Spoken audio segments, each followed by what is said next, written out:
Good morning, good evening, good afternoon, everybody. No matter where you are in the world, no matter how you've interacted with the stream today, it is lovely to have you here. Thank you for spending some time together with me in this Mass Effect stream, part 13. Very interesting. We are about to head in to stop one war so that we can help fight the big one. And what I mean more specifically is that we are about to... I'm about to turn this aircon to a glacial level.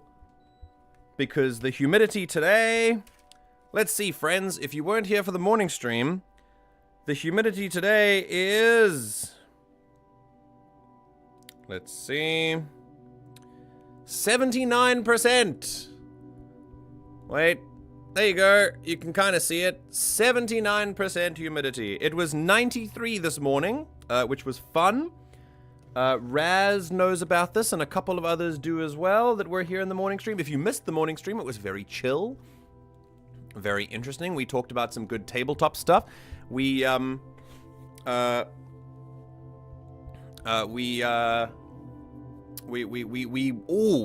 the new Die RPG system, which is just very nice. It's not new, it's new-ish. Like maybe a couple of years, I think, maybe 1 year.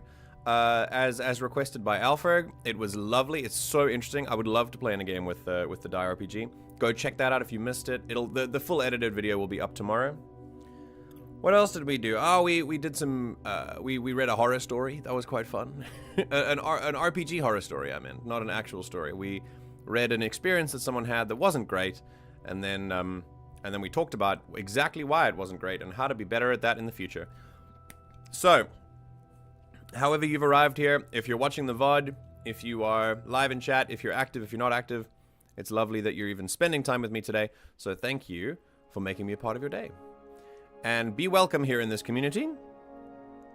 Make sure that you are staying hydrated and that you are being kind to yourself and to the people around you.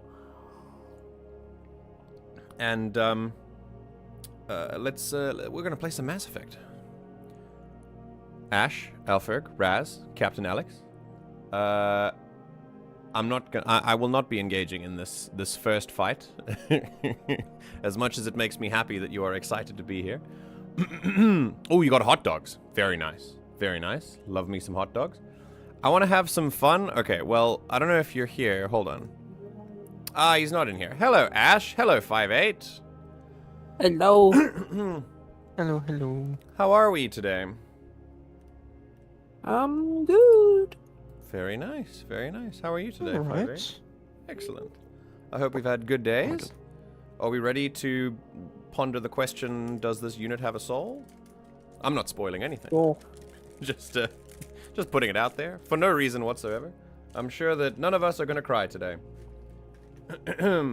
Well, I won't, because I'm no little bitch. No promises are made. I want to have some fun. Can you pronounce... I'm going to say Ypsilanti. Ypsilanti?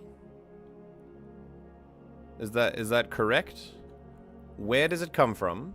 Where did it go? Where did it come from, Cotton Eye Joe? What is that from? What reference is that? I do not understand it.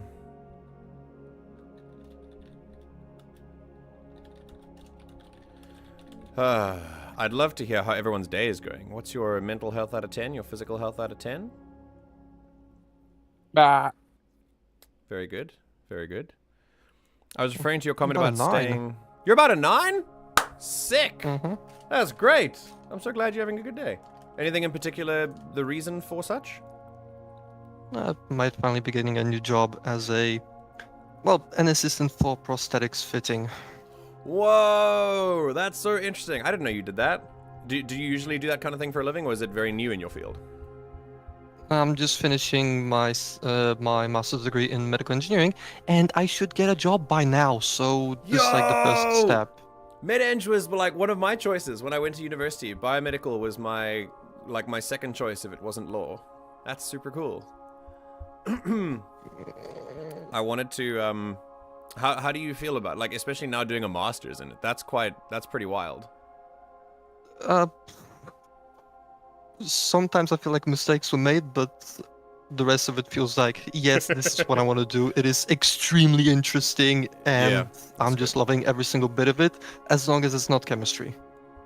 I've heard horror stories about the sciences, the physics and the chemistry, but I guess it depends on the students, because some people will find it a breeze. I suppose it depends on the Yeah. individual. Yeah.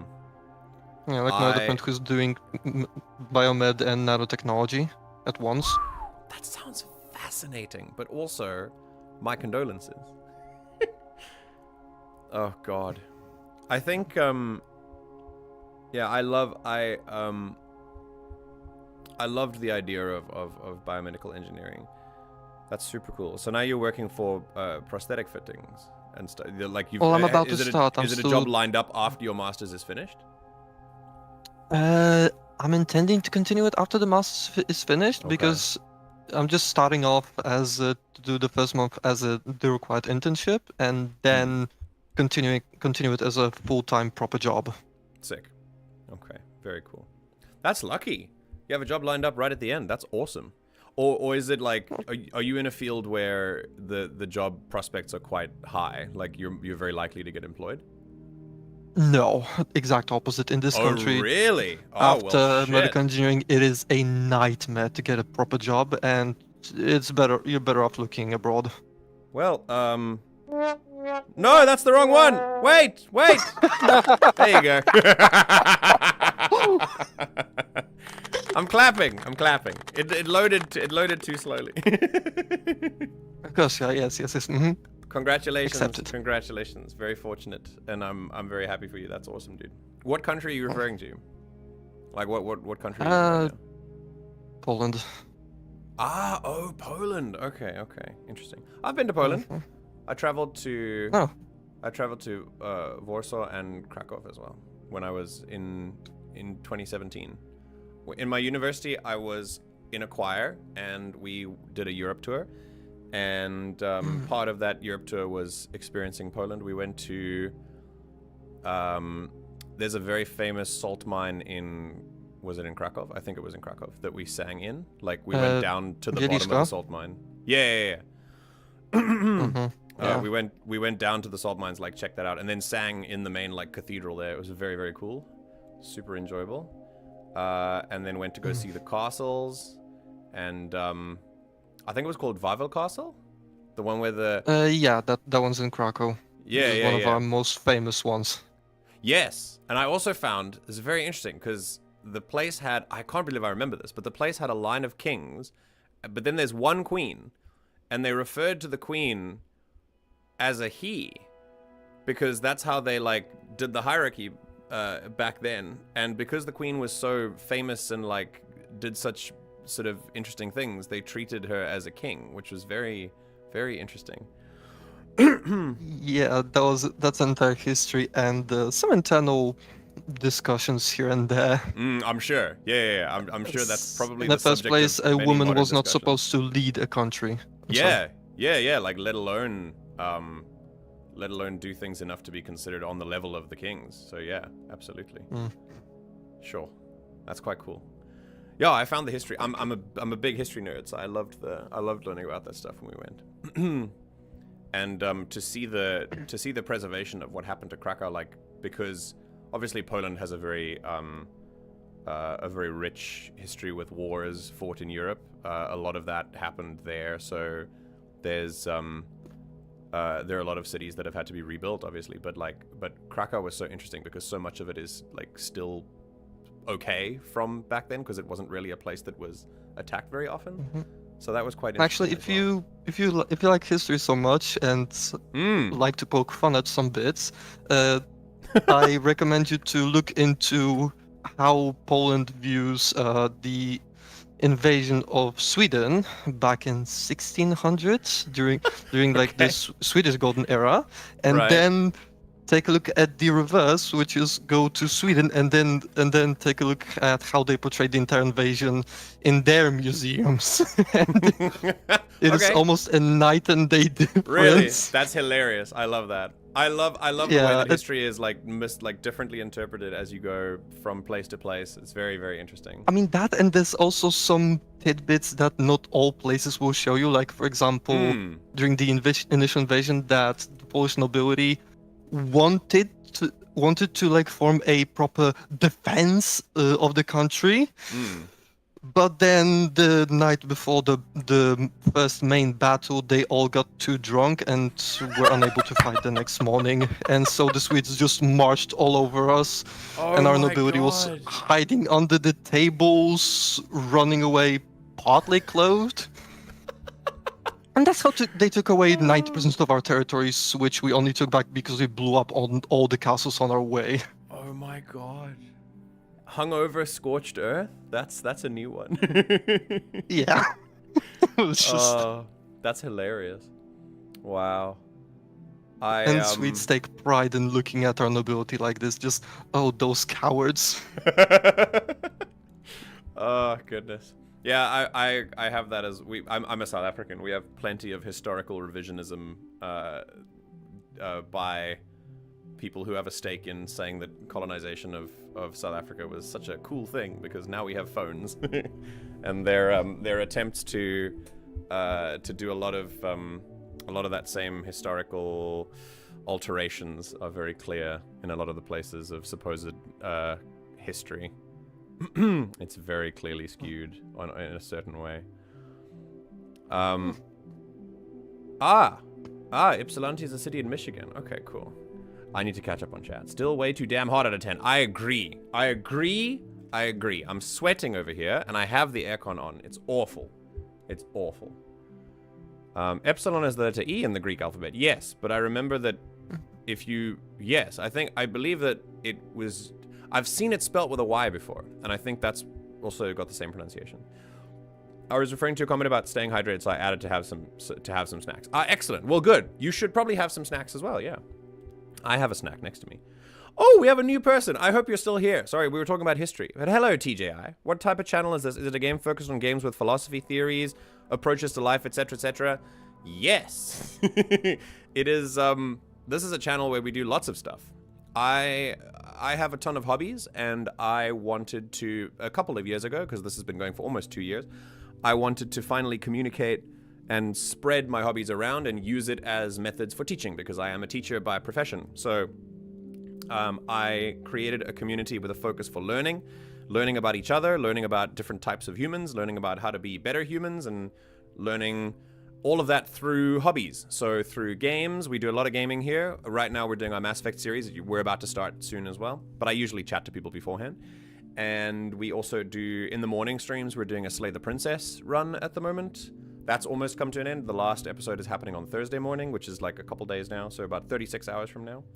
Then we do music, we do writing analysis, we do chilled games as well. We don't analyze all the time. Sometimes we play things like Helldivers and Content Warning and Lethal Company and stuff like that. And yeah, just a lot of good times are had, but mainly the approach to analysis and media literacy, which is very, very important, especially in today's era where access to information is so open and can be so easily kind of swayed in a certain kind of misinforming direction. There's a lot of misinformation out there.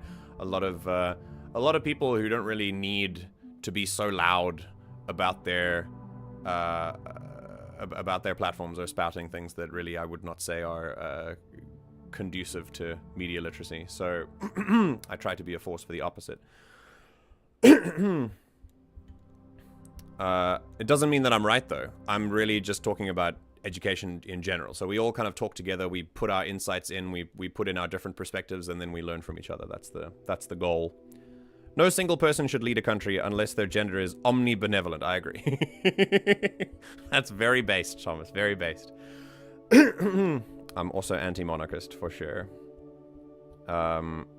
Revisionist history? You mean Victorian era England? Correct. you mean the birth of most Western nations? Sounds good. What do you think about the necessity of the genophage? I don't believe it was necessary. I think there's a lot we don't know about what was going on. It's a bit of a hot take, because I know that I've seen a lot of people that are like, they very fairly point out that we weren't there to see the Krogan rebellions, which is true. We weren't. We didn't see how brutal they were and how the Krogans were like launching asteroids at planets and things.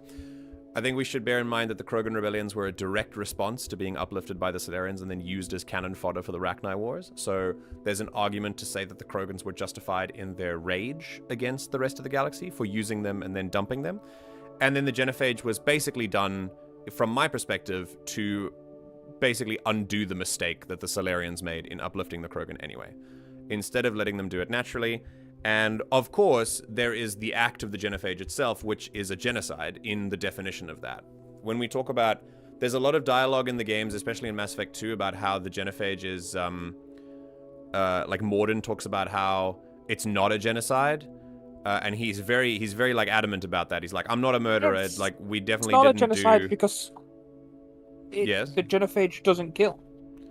It Just makes people sterile. That's different.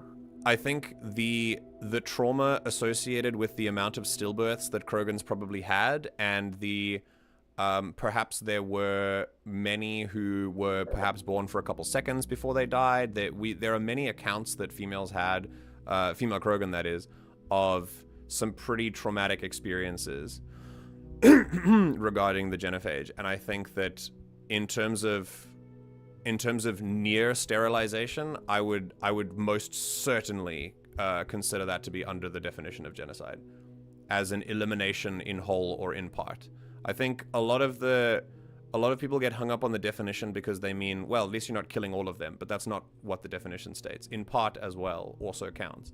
Now, we could also talk about how, by sterilizing, you're not necessarily killing them. But I think that's where Morden was rationalizing it, because the Genophage itself doesn't directly kill. Sure, but I also think that I also think that is semantics at the end of the day. And Morden agrees by the end. He understands he made a mistake because he was thinking big picture, and when he sees the trauma that he caused and the trauma that his actions brought about, especially in 3, we just did the Cure of the Genophage, by the way, TJI, and he realizes that he needs to fix this mistake. So I do think that it's a semantic argument to claim that you're not taking the life, because it's still now, and again, we have made this argument before. It also does not match up with it's not in good faith to then make that comparison to things like abortion, because the Genophage is a very different thing. I've seen a couple of things online where people try and like compare it to that. I don't think that's the same thing at all. But yeah, and I don't think there's any justification for the Genophage. I don't care what the Krogans were doing. It doesn't matter. To me, the ethical justifications are just non-existent. Oh, Last Survivor is here. Hello. I think you were here last Mass Effect stream. Welcome.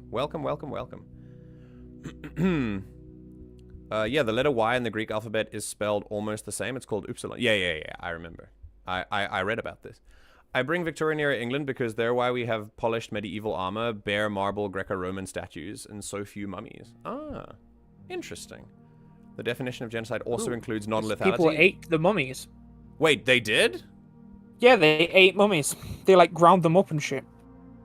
Dude, we've done some weird stuff, I think.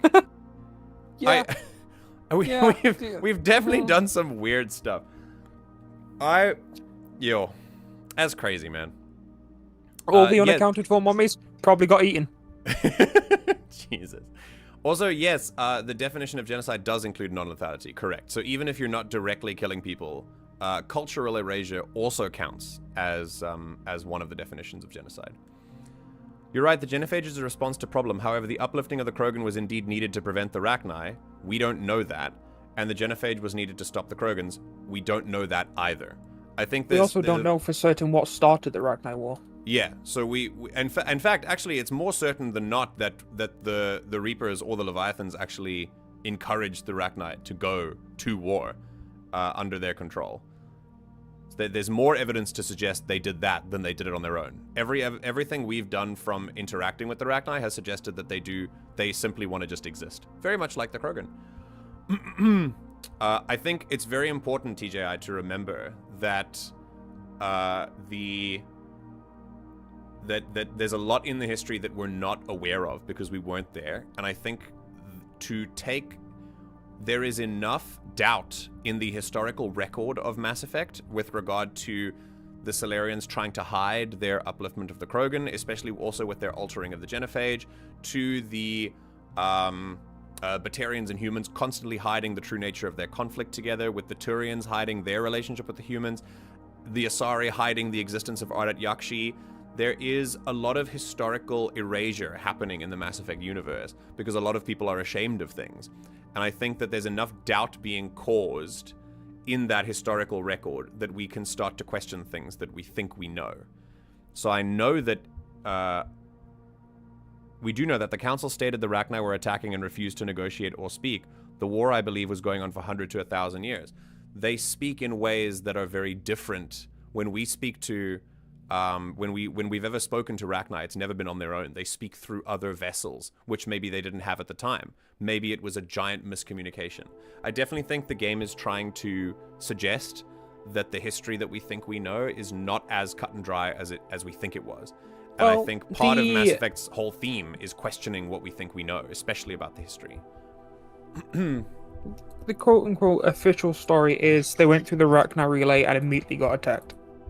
But yeah, who's to say they didn't try and they found a world, tried to colonize it, saw that there was just giant insects all over. They couldn't communicate, so they thought they were just like dumb animals.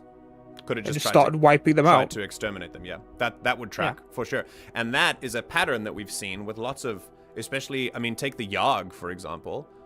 People tried that with the Yarg as well. Only the Yarg fought back harder, I guess. Well, not hard enough for a 100-year war, but after the Yarg fought back, at least everyone was like, okay, let's leave them alone, you know. We quarantined the planet. Yeah.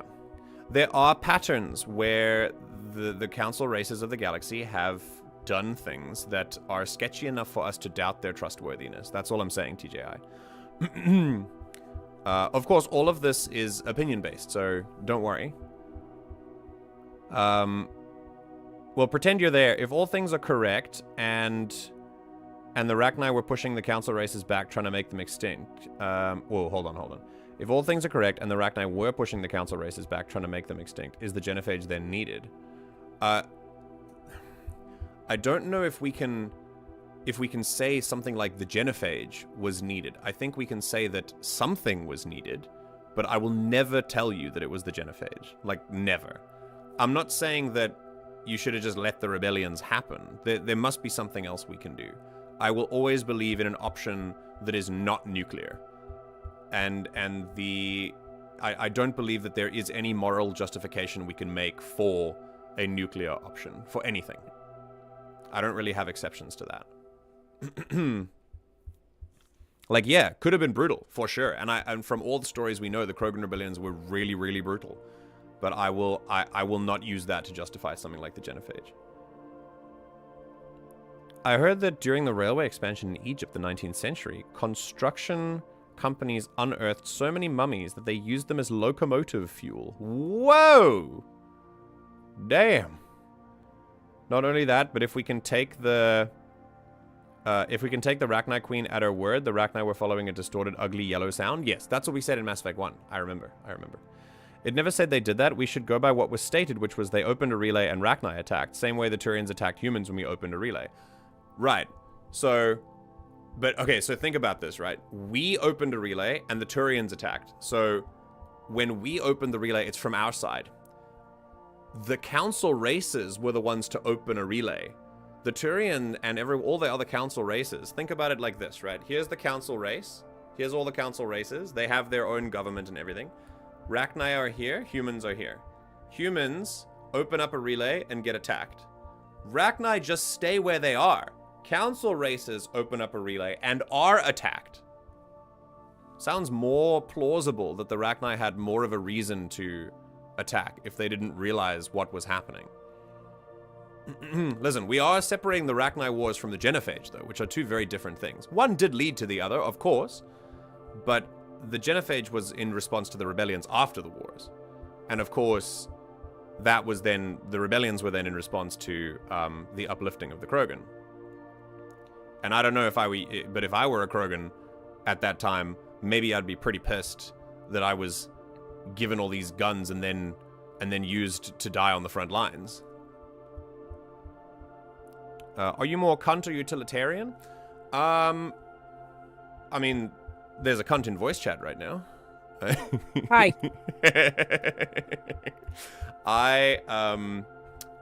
I can't say without full... I know who they are, and I know what a utilitarian... I don't know enough about Kant's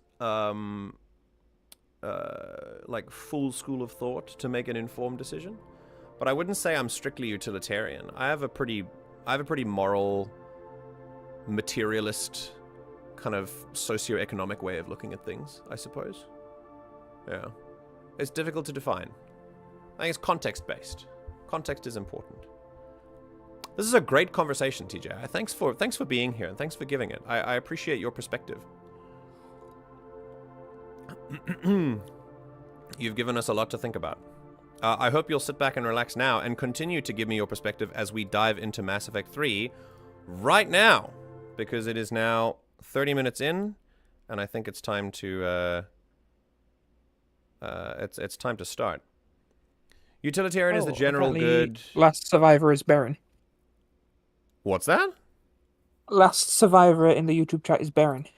Oh, Last Survivor is Baron. I remember. Yeah. Right, I remember his profile picture, and then and now he's here. Okay, hi Baron. I completely forgot. Utilitarian is the general good. Utilitarian is more Genophage for the greater good. Then probably not utilitarian. But I wouldn't say. I don't know if you can say that though, because wait, hold on. Why is my?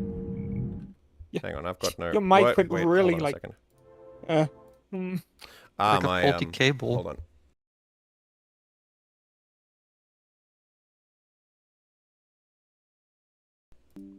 on. Question? Yes. Okay, we're back. I know my voice is breaking up. My audio interface borked. I think in terms of like, I don't even know if the. Oh no! Did you guys? Oh, was that a rip ears moment? I'm so sorry. I apologize. I apologize. I don't know what that was like on the other side, because to me it just sounded like a little bit of a pop. But my humblest apologies. So utilitarian being the greater good, I would say. The point is, even from a utilitarian standpoint, you can argue if for the Krogan, was it for the greater good? Absolutely not. And they also count in utilitarian analysis, right? So I would say for them, that does not sound very for the greater good to me. But I suppose there is an argument for that being more utilitarian. I would say that's being more cynical. The greater good is a point of perspective. Yes, also true, which is why I tend to challenge that more. Carl, I thought you were talking about Karl Marx. Kant is more moral focused. Kant would never use the genophage due to morals. I'd probably be on the side of Kant then, but I wouldn't know more without more education about there. I have read him before, but it's been a very long time, so I'm not confident in that anymore. All right, here we go. It's time for Mass Effect. You're not confident. I'm not confident, indeed.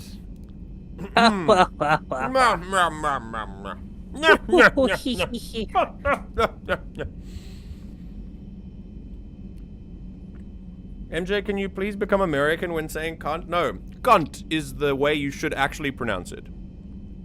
That is the full name. If you want slightly more German, it's cunt. If you want Afrikaans, it's cunt. I don't know anyone who says can't. Emmanuel can't. And TJ, I see that comment, and I won't tell you what I think because this is a non-spoiler run. We are making decisions as if we are playing this game for the first time. When we analyze based on information happening now and information that has happened before, so that we can make accurate analysis in the moment for the characters that are going on here. Because I like to do a lot of breakdowns of character work and character writing, and characters don't know what's happening in the future. So I prefer to keep it as completely non-spoiler if we can. But yeah, I'm very happy to answer that question. I have so many thoughts about the ending of this game when we get there. For now, let's focus on this episode.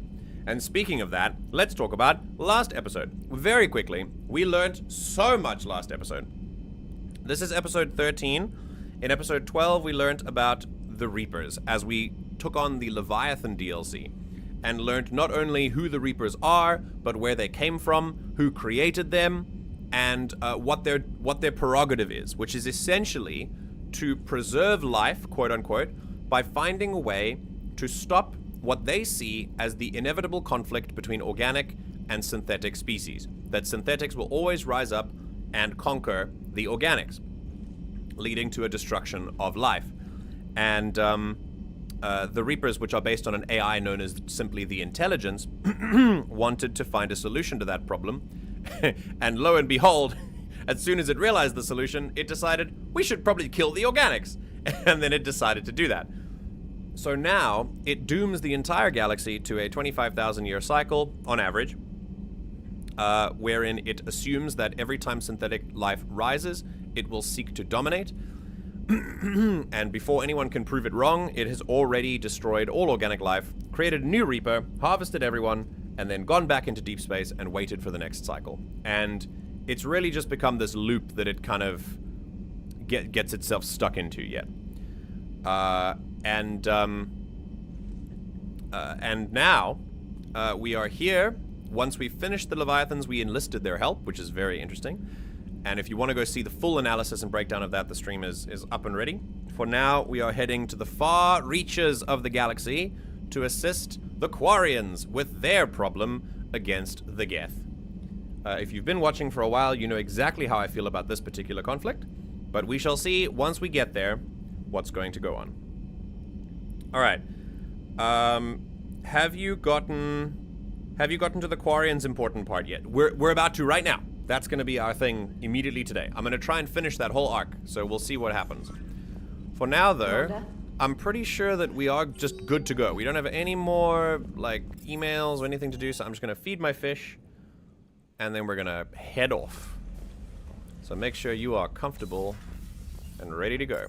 And if you want to be a part of a community that that analyzes a lot of this, remembering with the view to sharing perspectives, being kind to each other, learning empathy and good communication, then consider joining the Discord, where we have a very nice community of 60 plus people.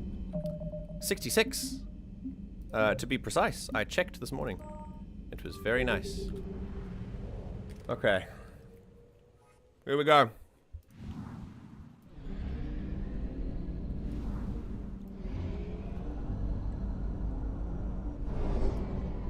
Oh my god, okay, so this was on me, but I literally completely forgot that I do not have, any fuel. This feels odd. We are going to go and explore all of these places afterwards. I would like to do this first. So let's go straight to the far rim. Here we go! Arglak's not here to give me the sound. But I got it. So here we go.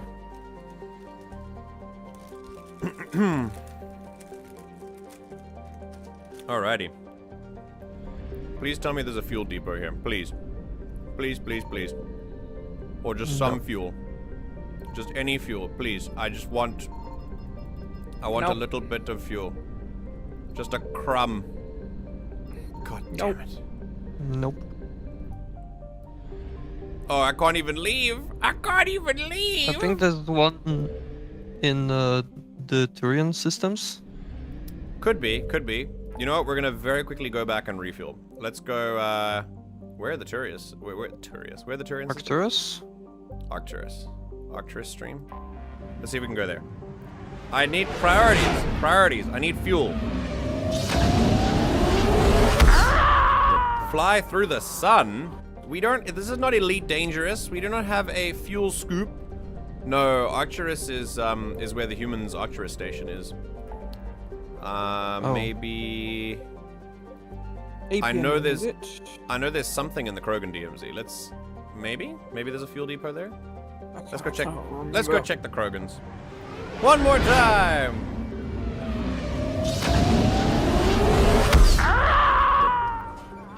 I think you could also just land at the Citadel. Oh, there is a fuel depot. Hey! Okay. I've also realized that people who do not understand why there's a funny sound that appears at the beginning of the mass relays, I should probably explain to the new people. Nah. No. Inside jokes are the way to clicks, and this is not a click. The sound... if they want to know, they can watch Mass Effect 1. There we go. Yeah, go all the way back to the beginning and go watch the Quasar episode. I will explain it to you.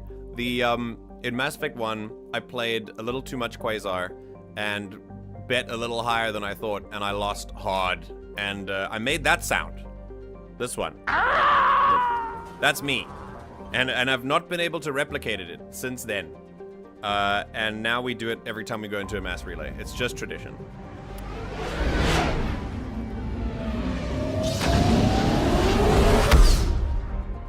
See, it doesn't hit the same anymore. I don't know why. It doesn't feel the same without it. Okay, a Quarian envoy ship. This diplomatic frigate is like no Quarian ship on record. Its hull is relatively low temperature, and it appears to be venting heat in a manner similar to that of the Normandy when it comes out of stealth mode. Whoa! How the Quarians developed this high-tech vessel is unknown, but its hailing frequencies are open and welcoming messages are being type beamed to the Normandy. Wait. It's welcoming me aboard, and it has a stealth drive? Yo! Wait, this has our stealth? Bro, did Tali give our stealth drive to her people? That's quite dope. You go. I really hope we're gonna see. Copy of the design while she was aboard. Yeah. Commander Shepard, a pleasure to see you again. Though I wish it were under better circumstances. Hey, it's Auntie Raan. I'd hope for your support in the fight against the Reapers. Yeah. What's going on? They want a war 17 one. days ago, with precision strikes on 4 Geth systems, the Quarians initiated the war to retake. Long live the quib. Which was a clear violation of our agreement with the Council No, this is to the avoid quib. provoking the Geth. A treaty violation is nothing compared to recovering our homeworld and advanced AI technology. Okay. First of all, we know all these admirals. We talk to them a lot in Mass Effect 2. Admiral Zen putting advancing AI technology over recovering our homeworld in order of points is the funniest thing, because she so clearly cares about the second part over caring about the first part. We have spoken to her. She is a mad scientist, like through and through. The kind of shit she said in Mass Effect 2, like, it would curdle milk, honestly. Yeah, but she's kind of hot though. Only by voice. Only Yeah, by voice. so? Go to horny jail. So I think, Sure, that's where all the horny people are. no, that's where we rehabilitate you here. We don't deal with punishment. We will make you less horny. So, I think, yeah, so Admiral Zen is a mad scientist. Admiral Garrus is a military, is a martialist, I suppose, a militarist. So he's definitely okay with this. Admiral Raan is kind of on the fence. She's kind of more, she wants the homeworld, but also she's kind of, about it. And Koris is completely against the war. I'm on Koris's side. I don't think the Quarians and the Geth should fight at all. I think they should have tried talking. Because according to the history books, the Geth asked, "What is my purpose?" And the Quarian was like, "Gun." And then there was the Morning War. That was pretty much it. So I think we should probably just sit down and have a chat with the Geth. But unfortunately, here we go. Your homeworld. You mean Rannoch? Correct, Commander. 300 years ago, we lost our world to our own AI creations, the Geth. Little After recap we for you. attempted to kill them, Correct. Didn't try to kill them, Koris. We tried to deactivate them. It wasn't murder. Really? I'm sure they thought of it that way. I'm sure once they'd acquired sentience, they certainly considered that it was totally okay that you were going to take that sentience away from them after they acquired it. I'm sure they understood totally fine, Admiral Zen. In case you can't already tell, I'm pretty anti what the Quarian did to the Geth. All Quarians are hot. That is correct. Imagine bringing the stealth drive to your people just to have them treat you like they did in Mass Effect 2.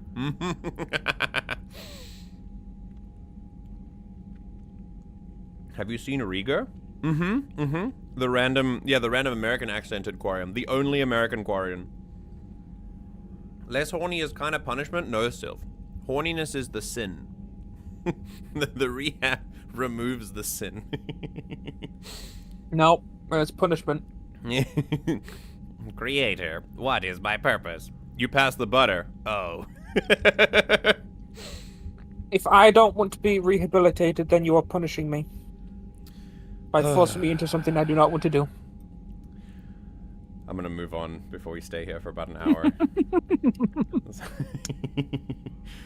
Alright, yeah, no, dude, listen, I don't like that we can, okay, as much as this is what I agree with, I think in this moment, I don't know, they're already at war, the milk is spilled, so I don't think it's productive that I do this, but I'm definitely not saying this, so I guess if we're gonna do a binary answer, I'll go with this one. No, it was murder. Commander, the Quarians never intended to create a true AI. It was an accident. Sorry, what? Which you chose to correct by trying to kill them. Oh, no answer. Admitting Interesting. we were wrong would undercut the justification for this suicidal invasion plan. Correct, and that is why they have no response. Because if they engage this line of thought now, they have to also engage with the possibility that the invasion was a mistake, which it was. It was, of course, a mistake. Because not only are they morally not in the right here, not saying the Geth are in the right either, but they're not the moral, they don't have the moral high ground, but also they don't have the ships. They're gonna lose. They're gonna get their asses handed to them. So even from a militaristic point of view, it's an awful plan. So yeah, definitely not good. I also love how the tone of Shepard's retort is hilarious. Just like, nah, that was definitely murder. Also, something Admiral Raan says, very, very important. The Quarians never intended to create true AI. Let me tell you something. It doesn't matter. Intent versus impact. It does not matter whether you intended to do something. If the impact was that, then that's the impact. We have to work with what we have. So, How you I don't felt give a about shit it. if you intended to make a toaster oven. Yes, exactly. All right, I'm just gonna redo this Millennium Falcon because it's bumping against the mic when I get excited, and it's because it gets excited. It's like, yes, MJ, analyze the Quarians more. There we go. Let's put that over there. Okay. I was just about to say, this is a perfect intent versus impact discussion moment. Absolutely. Absolutely. Intent versus impact. It doesn't matter what you intended, because this is now what's happened. You can't say, well, we didn't mean to murder them, because you did. You're throwing yourselves at the Geth? Again? And this time, we may have destroyed our people for good. We'd driven the Geth back to the home system when this signal began broadcasting to all Geth ships. The Reapers. Under Reaper control, the Geth Whoa! are more effective. Our fleet is pinned in the home system. If we're going to win, Wait! You insisted on involving the civilian ships, Admiral Gerrel. We need to retreat or we'll lose the live ships. Where's the signal coming from? Here, a Geth Dreadnought. It can outgun anything we've got, and it's heavily defended. The Normandy stealth drive can get us in undetected. I could board, then disable the Reaper command signal. Yes, cutting off the signal should throw the Geth into complete disarray. And I'm gonna say this in the tone of voice I hope Shepard uses, and then you retreat. Yes? Say it with me. Retreat. And while they're confused, you get to a mass relay and retreat. Good. Our civilian ships have seen too much fighting already. Are you certain you can disable the signal? We'll get you out of there safely, Admiral. Our newest Admiral has also volunteered to offer technical assistance. Woo! Tali Zora Vast Normandy. Hell yeah. Reporting for duty. Glad you could Tali! make it, Tali. Admirals, already a team to hit that Dreadnought. Thank Best you, girl! Commander. Best girl! Best girl! Ah, let's catch up with Tali. Admiral? It's mostly a formality. I'm an expert on the Geth. Oh, so nice to see her That again. you are. And still vast Normandy. I'm glad you're here. Me too, babe. Me too. Also, just very quickly, little moment to manipulate our emotions a little that games like to do, is choosing when to bring in music and when not to. When we're talking war and politics and morality and ethics and stuff, there's no music. We get to just talk about it. And then the second Tali is even hinted at being announced, music comes in, and that kind of stirs our emotions up a little bit. Very good, very easy way to toy with humans is to get music to come in when we're about to say something important. It works like clockwork, like almost every time. It's pretty crazy. Also, yes, they'd better retreat. And we've also learned something interesting about the Geth is that the Reapers can just snap their fingers and control them, which is not good. Something we should definitely fix. These poor Geth have seen enough, and very obviously, the Reapers want the Geth to fight the Quarian because the Reapers are also synthetic, and they want the synthetics to overthrow the organics. Isn't it kind of weird, though, that the Reapers, in this case, now that we know about their opinions about, like, organics and synthetics, they are further... They're sort of setting up their own hypothesis by furthering their claim that this so-called like war with organics and synthetics is inevitable. They are ensuring that it happens. This is very, very weird, huh? A little bit of hypocrisy from a so-called infallible AI. Full circle moment to the Dictator Paragon from previous streams. What, the music stuff? You should go check out the previous stream. If I'd known it was this bad, I would have come sooner. You've had your own troubles. I'm sorry about Earth. That's alright. We've got the largest fleet in the galaxy. If you can help us, we'll hit the Reapers with everything we've got. Damn right. Or however much is left from this stupid war. I thought you'd support the invasion. Yeah, I thought you No. did too. After talking to Legion, I thought maybe there was a chance for peace. So why help them? Look at that. I'm an admiral. People look to me for guidance. Public disagreement would divide the fleet. I'll get your people out of here safely, Tali. Thanks, Shepard. And just so you know, I need to keep things strictly business in front of the admirals. If you'd like to catch up, let's talk somewhere private. Hell yeah. Sure thing. Can I have a hug? I'm ready to hit that Dreadnought whenever you are. Dude, I'm ready. Let's go. Okay. So, Will, before we get there, we're gonna have a chat if she's on the Normandy. Commander? But something interesting will happen here. Admiral Stephen Hackett, Tali Zora, a Quarian machine. Oh, I love Tali. Okay, so very quickly, she mentions something that I think is also interesting to bring up. A lot of the times, if you feel like there is a group of people that you don't understand, a group of people that you like, you don't like, maybe there's a sort of classification or something, that if there's some knowledge that you're missing that you want to have, if you feel like there's something that just escapes you, just go and talk to someone from that group, like Tali is doing with the Geth here. Like, Tali is all... It's no coincidence, right? And think about how crazy this is.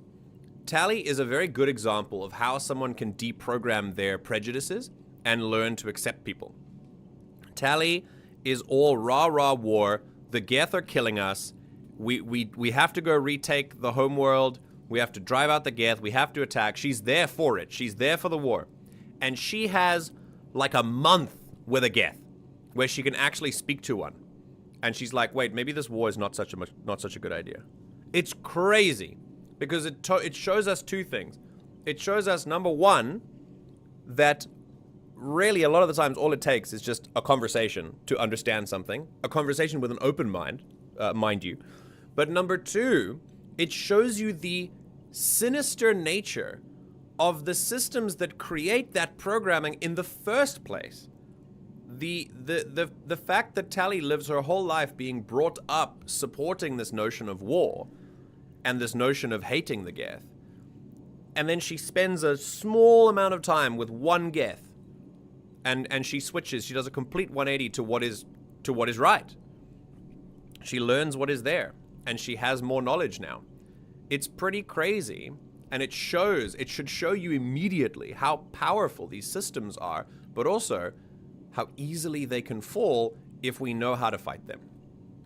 So if you know how to do it, sometimes it is as easy as just having a conversation.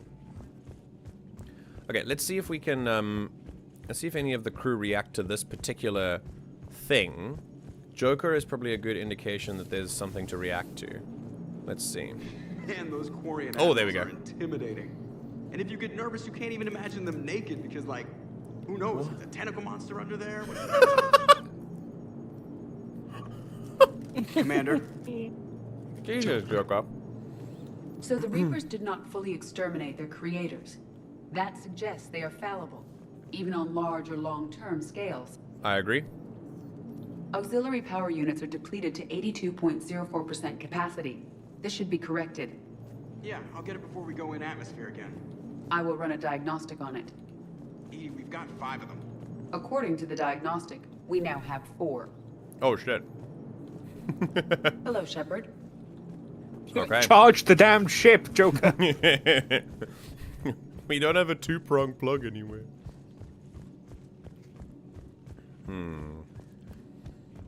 Just head through the, Commander Shepard. Hello. See if Tali's around. Oh, Tali and to meet Admiral someone Raan more are here. private, I think.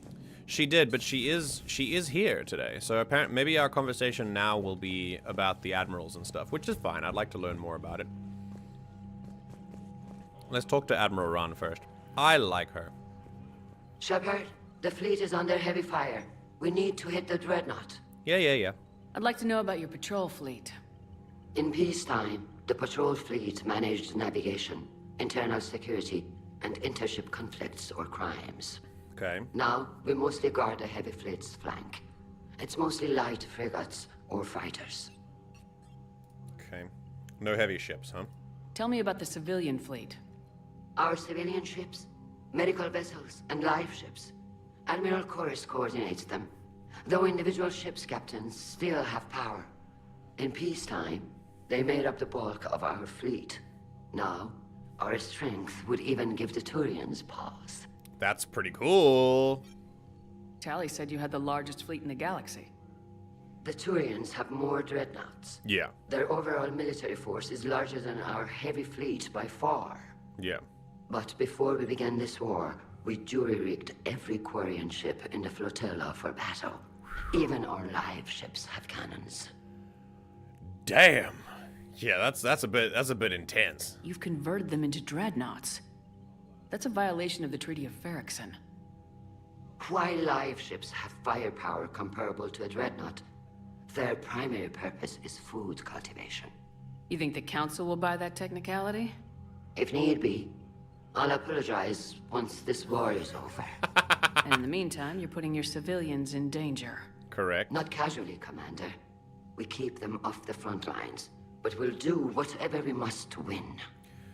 Where have I heard that before, huh? The ends justify the means. Did the Quarians even sign that treaty? Because they're not a council race. Yeah, they're not a council race, so maybe...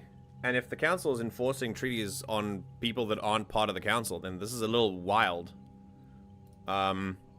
Still, not on a legal term, but on a moral term, putting giant guns on civilian ships for a foolhardy military plan is not any less foolhardy. What can you tell me about Admiral Garrel's heavy fleet? It was our main military force before the war, comprised of all Quarian vessels suited for sustained combat. Okay. It can't compare to the Turian forces, of course, but we have a number of heavy frigates and advanced fighter forces. Okay. Tali said you had the largest... Wait, But before we began this war... There we go. If need... And in the meantime... Not casually, Commander. Yeah, there we go. Which fleet How are does you? Admiral Zen command? Special projects. It's not a fleet per se, just a few research vessels. Her technical breakthroughs have put us within striking distance of the homeworld. Okay, I'll let you get back to work. good to know. Thank you, Commander. Nice. We have a good readout of the Quarian ships. They've got quite a lot to offer us for the Reaper War, which is nice. That Dreadnought is tearing through our fleet. Let me know when you're ready to hit it. No, we'll get there. We'll get there. I just wanna talk first. So how did you end up back with your fleet, Tali? When the war started, the Admiralty Board asked for my help. I had more recent contact with the Geth than most of my people. They hadn't filled the spot on the board left by my father. I was invited in. Makes sense. It's just a technicality. I'm far too young to be a real admiral. Still awesome though. Don't sell yourself short, Tali. The board needed your expertise. You needed the authority that comes with rank. Awesome. Really cool to be to have that confirmation, not just by her aunt, but by one of the other admirals. It's nice for her. How did the war with the Geth get started anyway? Admiral Zen developed a scanning countermeasure that interferes with Geth active scans. It's like a flashbang grenade. It effectively crippled the Geth ships in combat. My fleet couldn't pass up the chance to attack.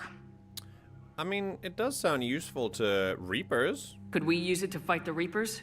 Hey! It only works against the Geth, unfortunately. Oh, nice. Their AI lets them use extremely detailed LADAR pings.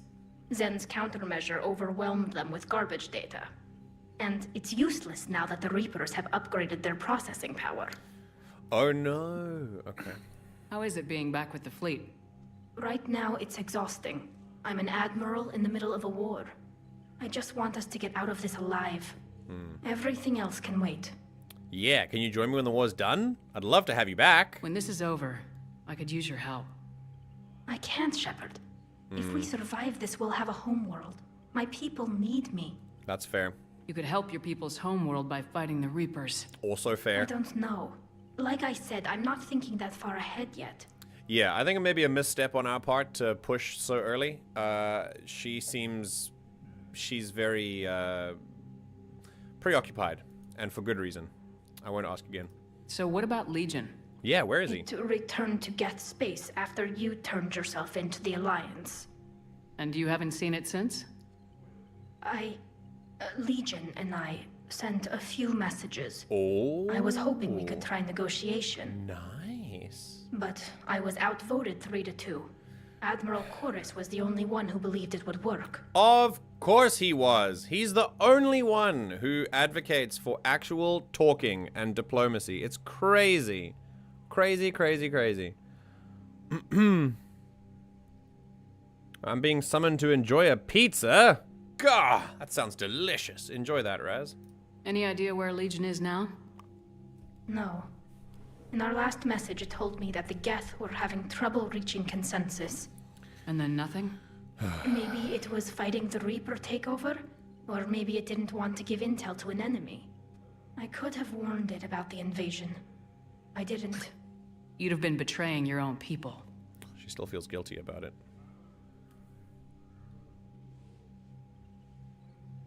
I never wanted to be an admiral. The lack of direct answer gives us so much information. She very clearly wanted to do this, and she felt that her rank as an admiral forbade her from doing that. But and she still feels like it's the wrong decision. She feels like it was the right decision to... It would have been the right decision to inform Legion that there was an attack coming. Very interesting. Talk to you later, Tali. If you want to catch up in private, call me up to your cabin. Oh, we can call her up. Okay, sick. Very cool. I could use another friend, so this will be fun. We can go up there. Commander. Hi. Just gonna... gonna head down here. Gonna see who's around. Remind me, what did you do with the, was it Geth Space Station? In Oh, Mass Effect 2? the Heretic Geth? Mm-hmm. We rewrote them. We didn't destroy them. Noted. I'm very interested to see what that does with the war, especially. I feel like the Geth are in a much stronger tactical position because they have more of them. But maybe that was the weak point through which the Reapers came through. I don't know. Could have been. Nice to have everyone back on dry land, so to speak. You know, hey, Shepard. Oh, shit! I'm so sorry, Caden.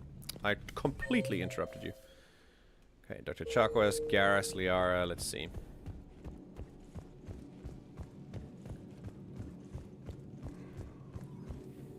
There is new information on the private messages terminal. Thank you, Glyph. I can only imagine talking to something so huge, so alien. I hope it helps against the Reapers.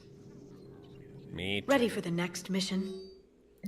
Correspondence from Classified Alliance project staff. Dr. Locke, I was working on that problem you sent me last night, and I think I've found a solution for synchronizing the Crucible's energy bursts.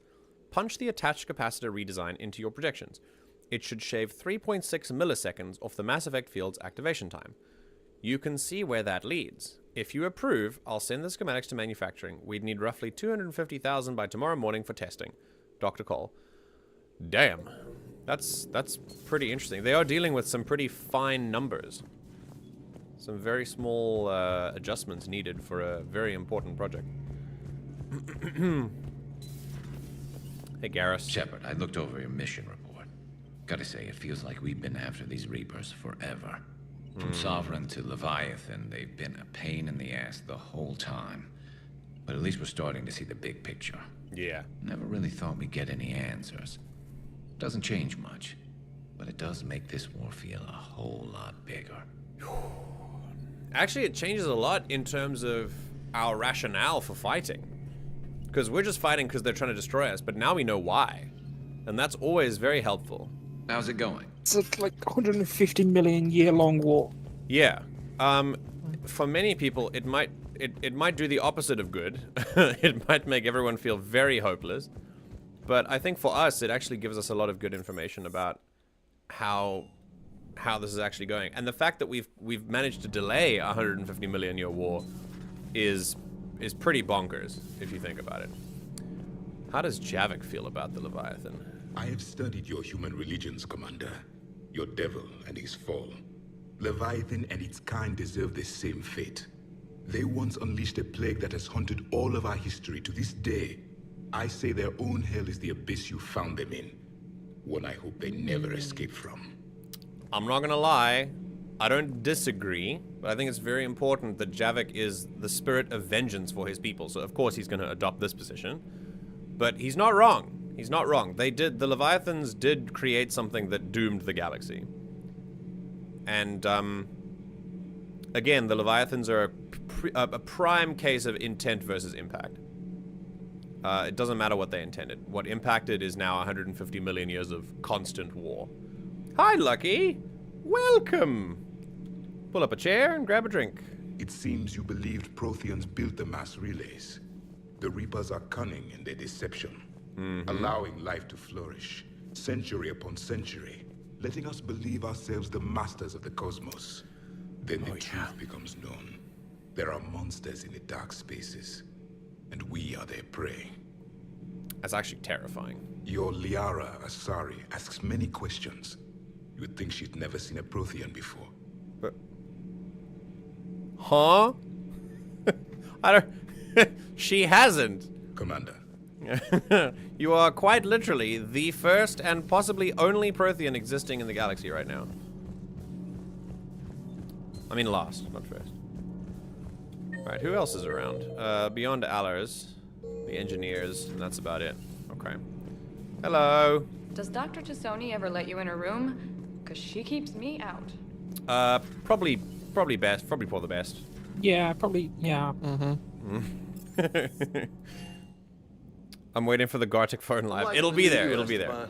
It's about time you loosened up a little. Hey. I'm not sure how drinking mezcal late into the night makes me a better crewman. How does it not? It gives you heart. You need heart to fight this kind of war. Heartburn, maybe. Seriously, could we at least get some decent tequila? Hey, you're the procurement specialist. Set us up. I love their conversations. The next board game, party game stream, we'll play Gartic phone. Don't worry about it. Can't say I was happy sending you down in that submersible by yourself. Don't know why I ever worry about you. Take on ancient aliens from the deep? Sure, no problem. all Always good. good to see you, Commander. Oh, so nice. He's so sweet. I love him. Okay. With the Leviathan on our side, maybe we pull this thing off after all. I agree. Maybe, James. That's one At of the... least Anne's still around to see her dad's work finally pay off. That's one of the coolest things about this, is that seeing the Leviathans actually get, like, having the Leviathans on our side gives me a lot of hope that we can actually do this. Alright, let's call up Tali to our room and then do Quarian stuff. Hold on. What was Why? that lander you had next to James? That is the Mars rover. And when you click on it, it sticks you in the terrain. So I don't click on it anymore. But it gives you a small, like, we recovered it on the Mars mission before the Reapers got there. It was very interesting. Yeah. Sorry, also if I do things, if I hear you too late, I think there's a bit of a delay through Discord. There's probably a bit of lag. We found the husk head. Incredible. All right, let's feed our fish and let's get Tali up here. Hey. Tali, I'm free if you'd like to come up. I'll just be a moment. This is where we could lock in her romance, but unfortunately... Thanks for asking me up. I couldn't talk freely in front of Raan. Fair enough. You okay? No, I'm really not. 17 million lives are riding on me. And I don't know if I can save them. If that is not something that we understand, then I don't know what is. You're doing everything you can. If the fleet falls, it won't be because of you. Good. I helped my father and Zen's ideas, the new tech that made an invasion too good to pass up, that's based on my father's work. If they die because of me, if I don't... We'll get them out of there safely, Tali. I couldn't do this without you, Shepard. I feel like I'm bluffing, trying to convince them that the Admiral's daughter knows what she's doing. Not the Admiral's daughter. The Admiral. Yes! I know. And at least now, I can push back against the worst ideas. That's why I accepted the position. And because of you. Me? When they offered me this position, I asked myself what you'd do. I thought you'd take the chance to make things better. That probably sounds stupid. It's just, I know I'm not really qualified for this. You're doing fine, Tali. And thanks. I should get back before the Admirals get into trouble again. I'll talk to you later. I like how Shepard got in there and understood fully what Tali is going through, because I mean we have the whole galaxy riding on us as well, and to have Shepard come through and say, hello, you're not the Admiral's daughter, you're an Admiral now, and that puts you in a really good position. It's also interesting how we so often view the decisions of our parents as our own responsibility as well. We do this a lot. In fact, it is exactly the other way around. We are our parents' responsibilities for the first, however many years of our lives. And beyond that, we make our own choices. But Tali very clearly still feels that attachment there, which is natural. But you can see she lets that sit as her responsibility. But it was your dad. It was her dad. It wasn't her. Important to remember. At some point, there comes a point where we must realize, or we must break away from the ideas and the ideals we have about our parents, and stand on our own, which Tali is learning to do now, especially as an Admiral. But it's hard because if her father was an Admiral, it's going to be very difficult not to compare herself to him as well. We have a couple of powers, a couple of special ones that we picked up, like whatever the hell this is. Dominate, disrupt the synaptic harmonics of an organic brain so it can't differentiate between friend and foe. Jesus. Focus and expend all biotic energy to unleash a huge flare that throws enemies with its rain, causing massive damage. I prefer single target armor piercing, but as a Vanguard, that flare would be absolutely insane. Also, you are right, Lucky. We all think that Tali is amazing. Okay, here we go. Geth Dreadnought time.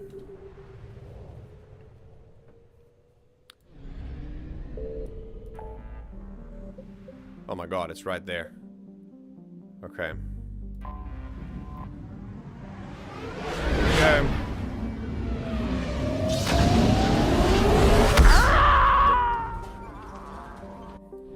Traditions must.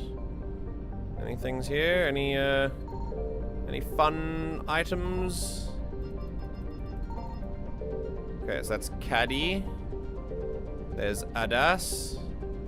This is the migrant fleet. There's the Geth debris field. A nigh uncountable number of Geth statites. Satellites that use solar sails to self-correct their position. The Geth placed them around the sun to collect energy, arranged in a vast array known as a Dyson bubble. Scattered among them are space stations and servers that draw power from the statites through wireless energy transfer. Most of the space stations are wreckage now, and no small number of solar sails have also been destroyed. It appears the Quarians began to destroy them, but were stopped before the attack was complete. Okay. Migrant fleet's over there. Geth Dreadnought's over here. And there's Rannoch. That's the homeworld. Alright, let's go disable the Dreadnought. Scans of the Geth Dreadnought orbiting Rannoch reveal an intimidating array of features, from an improved main gun and ultraviolet anti-ship lasers to increase thruster output.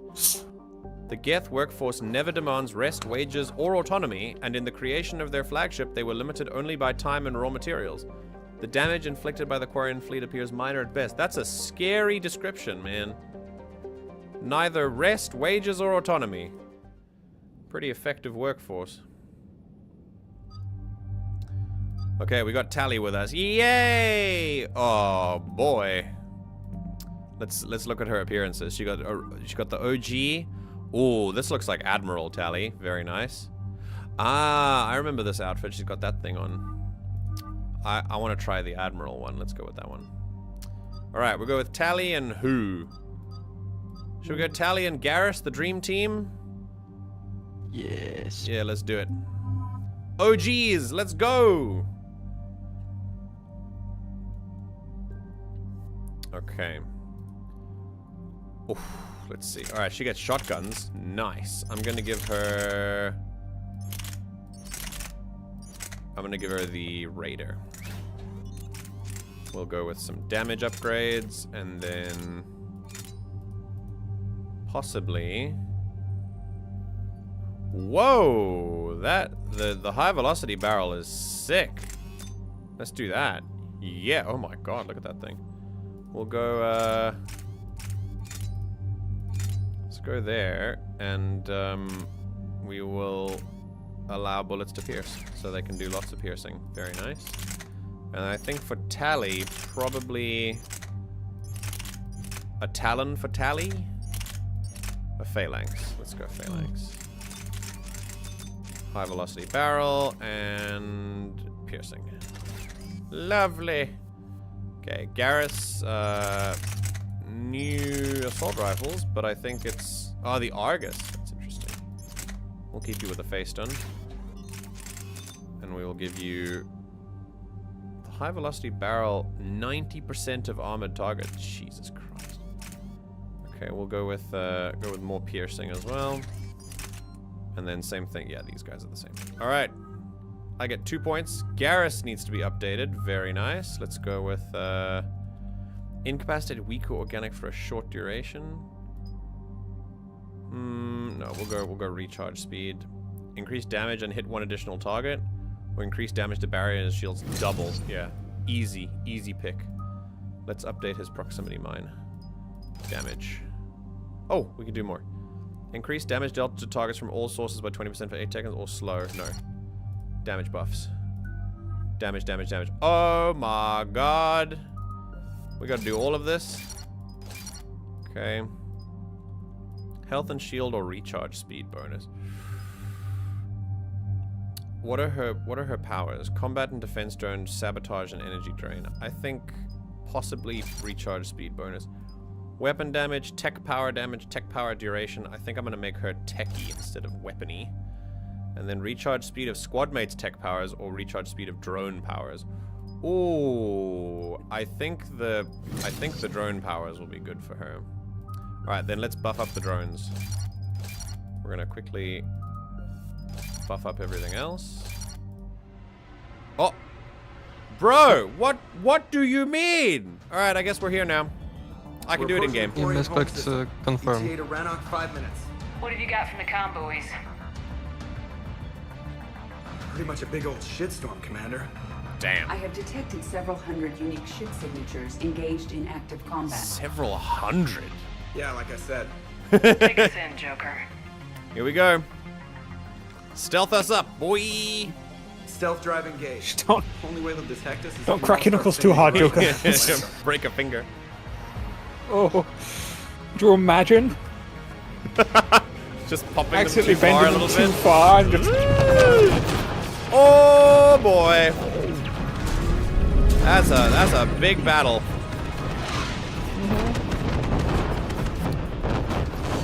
Good thing we don't need cloak. My cyber warfare suite has accessed their docking protocols. Nice.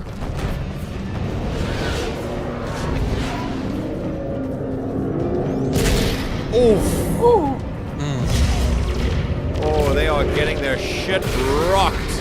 What did we say? I told you they would get handed to them. All right, once we're aboard, we find whatever's broadcasting the Reaper signal and shut it down. You got it. Tali's our expert on Geth software. She'll be handling hacking and security. Good to have you back, Tali. Yeah. And maybe with another Dextro aboard, they'll get better Turian food. As long as it's sterilized. Dr. Michelle did get me some Dextro Amino chocolate. You're welcome to it once we're back. Yeah. She got you Turian chocolate? She said she saw it and thought of me. Why? Watch yourself, Shepard. Shepard, there's a problem. All tubes except one are physically secured. I see the free one. Pretty torn up, though. Too risky for the whole team. I think if you're not I'll secure dating the docking either area. Garrus Everyone or else can Tali, follow then me she over. gets jealous at that. Yes, yes, Roger yes. that, Commander. We'll just stay here. You know, quietly. Hang tight. It'll just be a minute. Okay. Oh boy. It's just me? Okay, sick. I guess I'm going to the mod area. The thingy area. Can we jump? Or jumping is not a thing? Alright, I guess we're going... Oh god, we're moving in 3D. Okay. So, yeah, if you don't romance Garrus or Tali, then Tali will romance Garrus. And she gets jealous there. I think I'm into girls, not gonna lie. That's totally cool. I think. Tali, you're gonna like the view. Better than a vid? Much.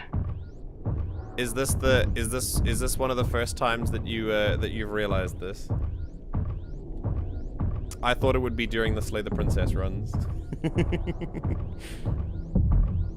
Okay. Oh, there's something I did want to talk about. As we're watching the oh god. While we're watching the Quarian Geth battle go on, it is really, really good to realize why there's so much apparent budget being spent on this animation. This battle, this war, is the most important thing to the plot outside of the main Reaper war. For one main reason. It's organic versus synthetic. This is the very reason the Reapers are here. They're here for wars like this. And so it's very, very important that we pay very close attention to this war, because it is a microcosm of what is going on with the Reapers. The lack of gravity is a little disorienting. The Dreadnought has artificial gravity. You should be okay once you're on board. Sure Till thing. then, I'll make do with mag boots. Hey, take your time, Commander. We're fine until they, look out a window. They don't have windows. Geth don't use windows, remember? Structural weakness. Like the Geth are just sitting there saying, those organics would never try the no windows thing twice.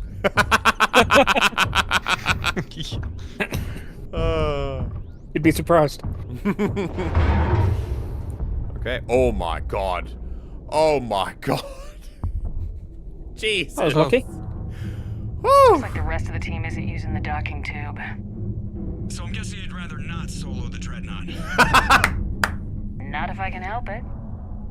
Ask Tali to get on the Dreadnought schematics. Sounds like she is willing to, but Another job or two, I'll override the controls and let the boarding party on.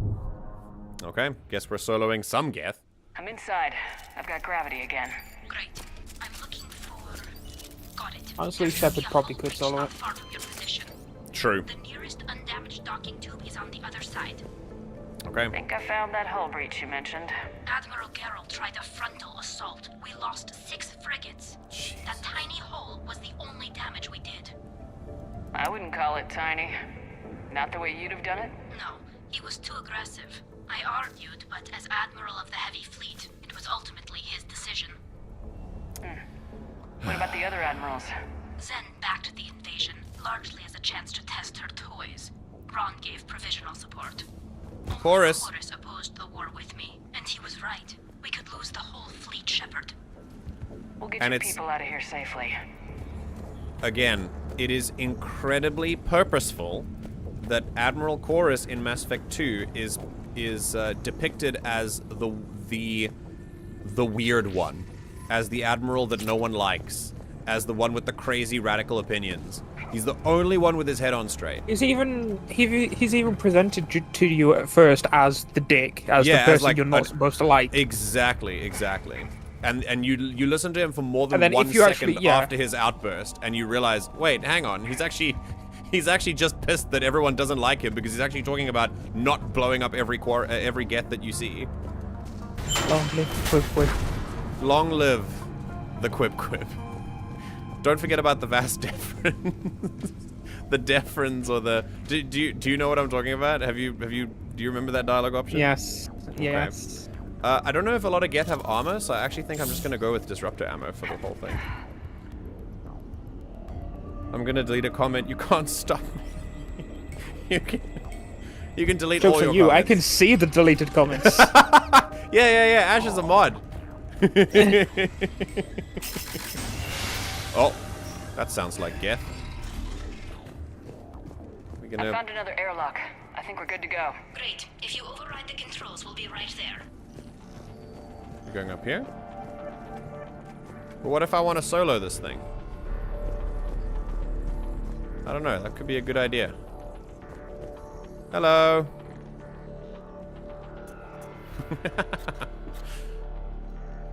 Got it. You're clear to board. Yeah.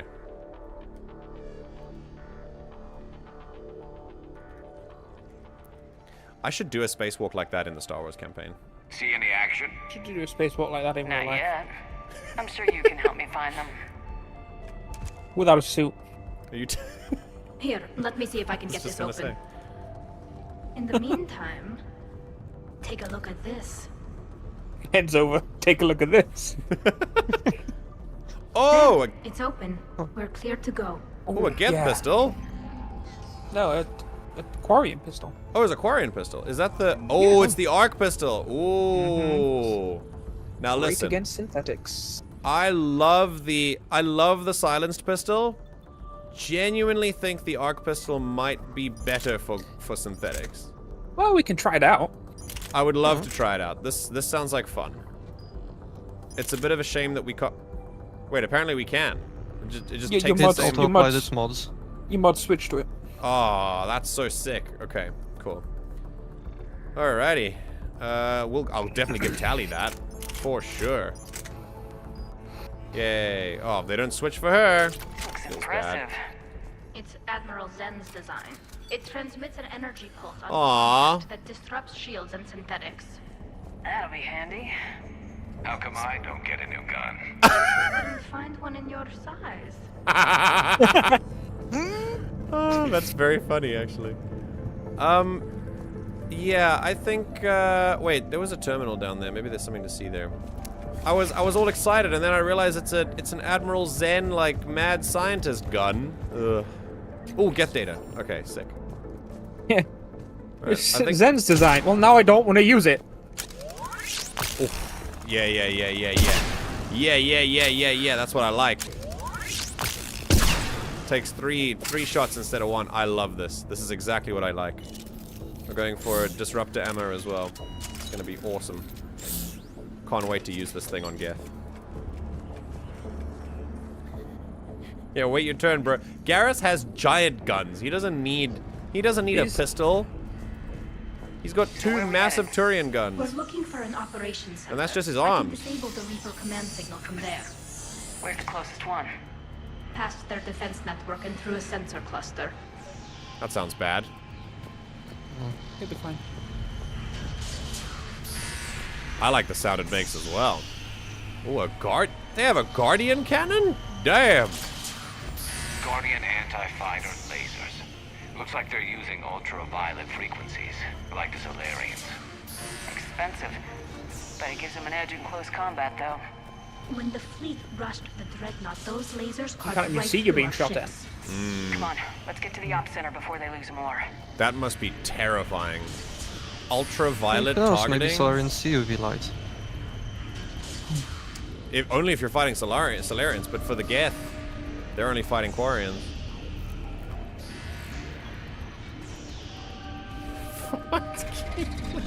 Watch out! Get incoming! Cringe asterisk. Hey, they're here. Wait, what's happening to me? Okay, we're good. Come here. Ooh! Get him. Get him. God, that is a kick. Look at that. Oh. Oh. Okay, Garrus. This pistol is sick. Stay sharp. More on the way. I don't Let's see. It's just an overclocked taser. Every unit on this Yeah. ship. We need Basically, to get just to to. the operations center before Don't they hook the drop taser up for a car battery. This is sick. I love the sound as well. This makes me want to use different weapons. Just for fun. Okay, you're allowed to. Maybe I should. It's the min-maxer in me that says no, sniper and silenced pistol all the way.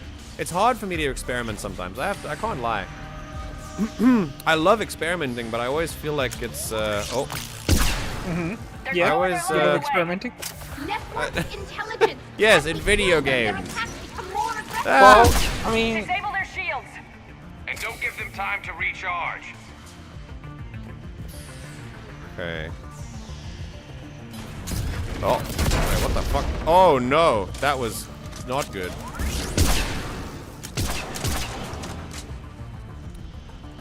I love this. It's got a lot of ammo as well, which is really nice. Okay, let's try the sniper rifle. Ow! Also, what happened to my sniper rifle? did you accidentally take it off? No, it's there. No. Look, it's there. It works. Oh god, I keep walking into mine. The true stealth rifle. The true Stealth field on you. stealth rifle. I borrowed it. It spent too much time on the Normandy. It's just Different kind of stealth, MJ. God. It learned from the Normandy stealth Instead of rifle, making, like, I can instead do of better. making all of you invisible, you just made your gun invisible, like with your own Indeed. stealth power. Yeah. The signal's hitting all Geth I'm just pointing my finger at people and going bang. completely under control. Yeah, literally doing the tier 2 heavy mode. and piggybacking garbage data to corrupt it. Nothing worked. Yeah. It's almost like you shouldn't have started this war. I think people should have listened to you, Tali. Sensor data. Any sign of how the Quarians are doing? We're taking heavy losses. The Geth have a planetary defense cannon. It's Damn. ripping through our fleet. Of course Is they there do. anything we can do to help them? Just make their sacrifice worthwhile. Shit. Tali is not happy about this war, man. Hello, Arglek. Arglek! Hello. Hello, we're learning about Geth. Why do we need to find the operations center? Wouldn't any access console do?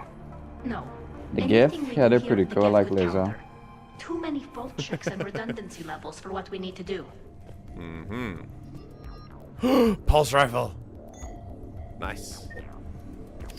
Okay. The Dreadnought Operations Center is just ahead. Oh, my gun's back. Let's Nice. cut the Reaper signal and get the fleet out of here.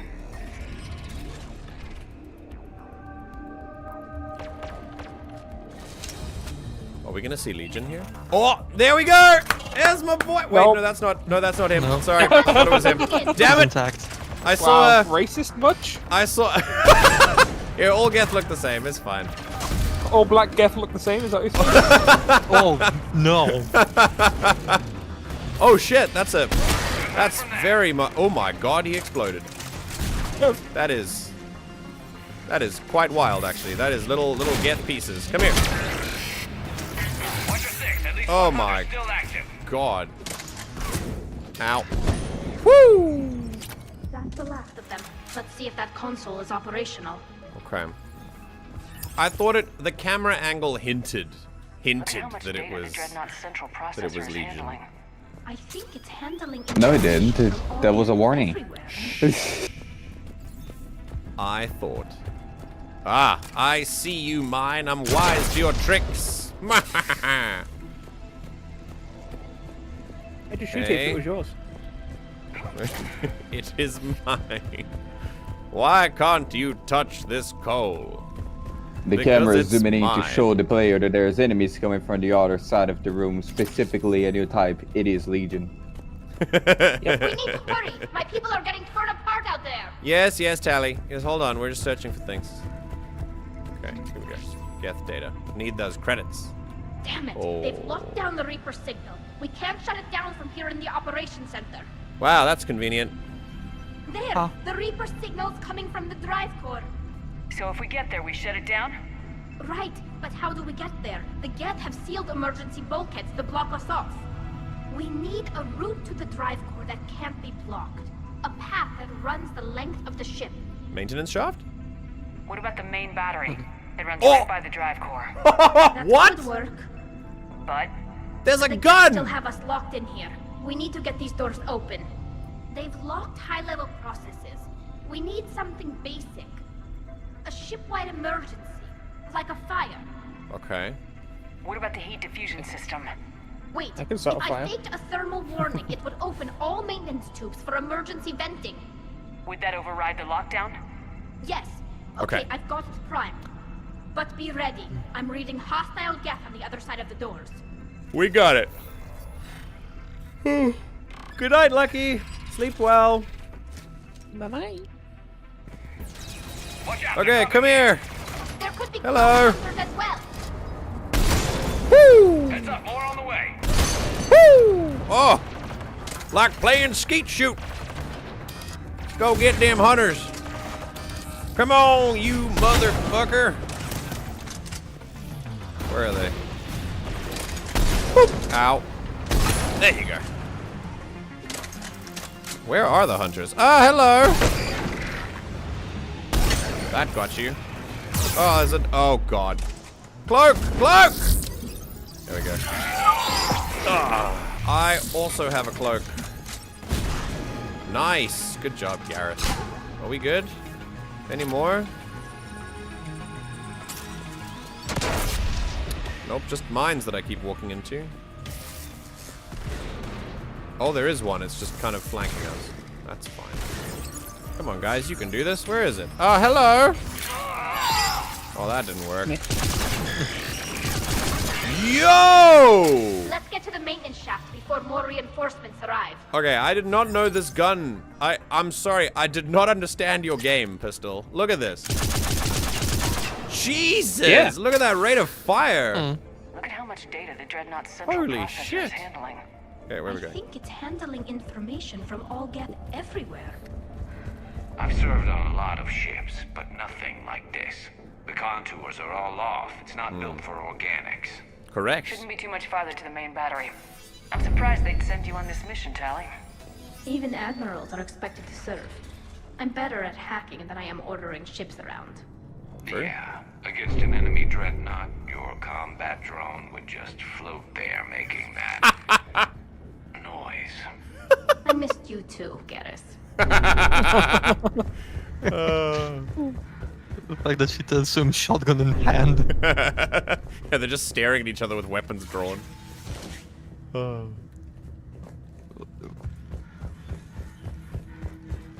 Alright. See, games need to reliably allow for time for me to move while talking. Otherwise, I'm gonna be scared that I miss dialogue, stop moving, and then have to move through this whole area in complete silence because I didn't trust the game. Because sometimes the game has like short moments where you skip dialogue. More Geth data to salvage. Damn it. Priority message. A planetary defense cannon just took down Admiral Koris' ship. What? Survivors? They got to escape pods, and I've got Admiral Raan trying to establish a secure link. Okay. Put her through. Shepard, this is Raan. The heavy fleet is collapsing. I don't know how much longer we can hold out. Jesus. We'll have the Reaper signal deactivated shortly, Admiral. Come on, we need to get them retreating. I really hope they listen to me. If they push after I told them to retreat, I'm gonna be mad. Have they ever listened to you? That's true. And I'm a human, so, you know, it's fine. They're Quarians. Yeah, so main battery, not a good idea, I think, but it's the best one we've got, so we'll be fine. What could go wrong? I'm sure we'll be okay. No problems at all. Hate to be in front of that bastard. We should be okay if we stay in cover. Okay. This is a lovely mechanic. It's a ship-sized gun. Woo! It doesn't seem to hurt them. God damn, dude. As long as you keep like recoil control, you can wreck them. Die. Die. Die. Oh, machine pistol, man. It's great. You run out of ammo really fast though. Bam. Oh. Up above too. Sound design is amazing. Oh god. Ow. That'll take it offline. Okay, I need some Metagel. Come here. Oh. I can do that too. Alright. Come here. Ow. I need something with a bigger punch. Like this. Oh shit. There you go. You missed that one. Oh, there's a hunter. Hello. Goodbye.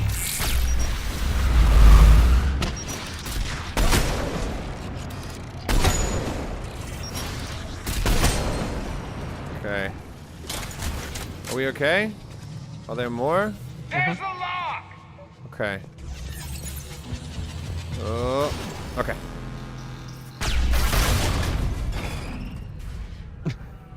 Sure. That'll buy us time. No way they'll fire with that maintenance lock in place. Let's move. Oh yeah, we disabled the cannon. That's sick. Alright, let's move. I think I'm gonna switch to mine. Oh no.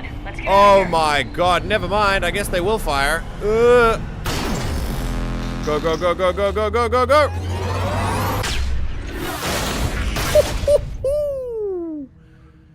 Jesus. Cut that a little close. Yeah, Shepard. Shield. Stick to cover. Oh, there's more? Oh. Alright. One down.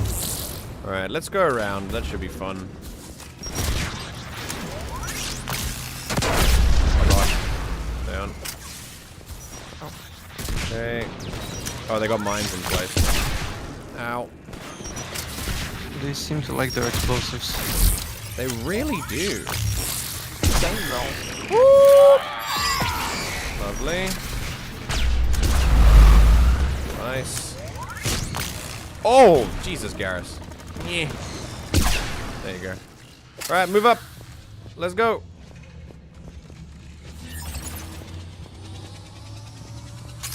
That's another mine.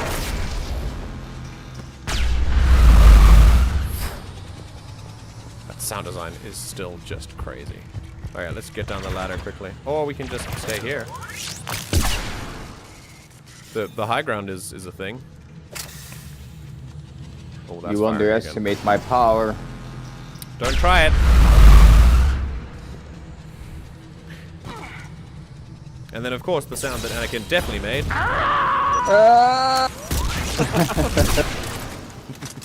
Oh, so something I learned yesterday is apparently Darth Plagueis was around in Phantom Menace. On the book, What? I think, yeah. Yeah, and was actually there for some scenes, but off screen. Like he was spying on Maul and Palpatine in some of the scenes. Really? Yeah. Wait a minute, I have AI hacking. Get hacked. Oh my god! That is very effective. Oh god. Him gear right now wanting to find Legion in Mass Effect. Me right now running from Legion because I'm playing Dead by Daylight. Is that canon, Ash, or is it from Legends?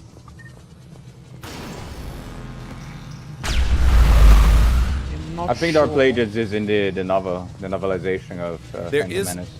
Plagueis is like a canonized character in some of the canon novels. Yeah, but I think he's mentioned in the novel, like when. Yeah. Okay. And you know, his ashes are in one of the urns in Palpatine's office, which is hilarious. Like Yeah, the that was urns in that flank the door to his office, his ashes are in one of them, and Jedi keep walking past that all fucking day. And... Yeah, that was in the novelization, wasn't it? Didn't we read that? No, I think that was in like a fucking. I think that was in a visual dictionary. Okay, very cool. Okay. I'd like everyone to know that Alfred really typed out this whole thing. I'm gonna be sad when my mouth fully heals. Playing with the holes in my mouth is fun. Thanks, Alfred. What? Oh, fun.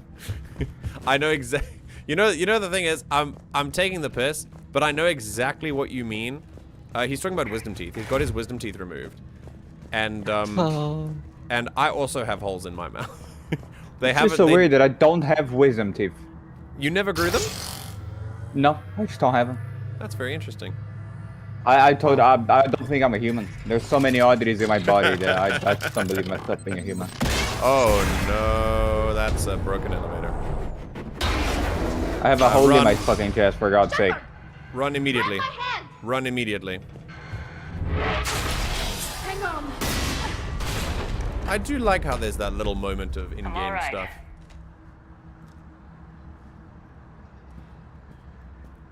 Okay. Good. Hopefully we're done with elevators. And come on. The drive course shouldn't be far. Here we go. Come on, this mission is long. I want to get to the homeworld. Let me find out if this unit has a soul. The Quarian has been wanting to do that for a while now. Fucking sit down. Wait your turn.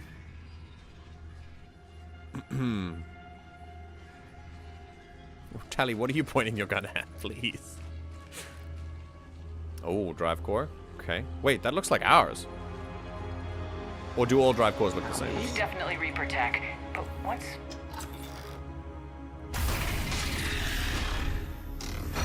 Is this?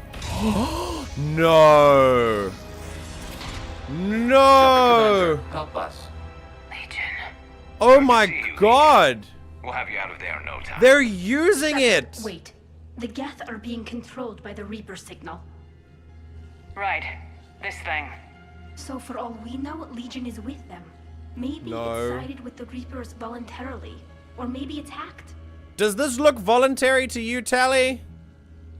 Legion has given us more reasons to trust it than not. We have no way of knowing this. There's no ways we're just gonna let it die here. Look at it! Legion helped us fight the Reapers before. There's no way it would have agreed to this. Your caution is understandable. Once freed, we will submit to any restraints you deem necessary. Immediate proof of good I never thought faith. I'd say this, but it's good to see you again. Amazing. Likewise, Creator Zora. Oh! What is this thing? It uses our networking architecture to broadcast the old machine command signal to all Geth simultaneously. Then getting you out of there will shut off the Reaper signal. Wait, you cannot simply remove the restraints. We are secured via hardware blocks nearby that shackle our operating protocols. The hardware blocks are on the far side of the room. Can we shoot them? Okay. Far side of the room, you said? Yes, deactivation should be simple. The Geth protected them against viral attack, not physical removal. How'd the Reapers get control of the Geth? They did not. The creators attacked. The Geth wished to live. The old machines extended an offer. So we went to that Geth station and rewrote the heretics for what? Nothing? No, you successfully rewrote the heretics. The decision to ally with the old machines was difficult. Wow. Had the creators not attacked, it would have been unnecessary. Wow. Sounds like they only joined the Reapers because the Quarians attacked. Nothing excuses an alliance with the Reapers. They could have found another way. They got desperate. Some would say the same about Turians They were curing scared. genophage and allying with the Krogan. Damn it! I begged them to negotiate rather than attack. I did. Let's just get Legion out of there. Ho ho! I'm gonna employ a little bit of consistency in my arguments here and in our analysis and say that Tali has a point. It doesn't matter what the Quarians did in the autonomy of the Geth. They still made a choice. However, we can also engage with empathy and say that Ash is 100% correct in that they were scared and desperate, which is only further proof that they deserve to not be eradicated. Allying with the Reapers do not immediately make you something ready to be exterminated, otherwise we would have done that to the heretic Geth instead of rewriting them. The only reason we wade through as many enemies as we do is because they attack us first. We are here fighting a war, but that doesn't mean we can't empathize with people who choose to side with the enemy of my enemy is my friend in this moment. The Geth, we don't know if the Geth know what the Reapers want. All they know is that if the Geth didn't ally with the Reapers, the Quarians would have destroyed them, and they didn't want to die. And that is something we should all empathize with. Still, it is still their choice to join the Reapers, and they cannot blame the Quarians for making the choice. They can blame the Quarians for making them scared, but their choice to side with the Reapers was still theirs alone. If we're going to argue for Geth determination and Geth autonomy, we've got to argue for that as well. We've got to accept that it was still their choice to do that. So Tali is right in that. But she's also right that they should never have attacked. And we knew this. We knew that it would have this outcome. Well, I mean, I didn't know that it would go this far. I thought the Quarians would just get their shit stomped because we rewrote the Geth and gave the Geth, like, lots more of themselves. But apparently they needed extra help. And so now we figure out they actually went to the Reapers actually went to them and offered to help exterminate the organics. Which, again, it's such an interesting conundrum. And a lovely little bit of utter hypocrisy from the Reapers for saying, you know, this cycle of organics and synthetics, it's our purpose to stop it. So here are some synthetics. You are fighting against your organics. Let us help you do that. It's very much the same vein as the Leviathans going, like 5-8, you were saying this when we did the Leviathan DLC. Like, all of our slave races have these synthetic races that rise up and defeat them. What should we do to fix it? Oh wait, we should create our own synthetic race. I'm sure the same thing would happen to us. It's a very similar situation that the Reapers are doing here. And face-eating leopards won't eat my face. Yeah, I never thought they would. Yeah. So it's a complicated line of reasoning here, but we have to take it as it is. And that is, the Geth made their choice and should be held accountable for that.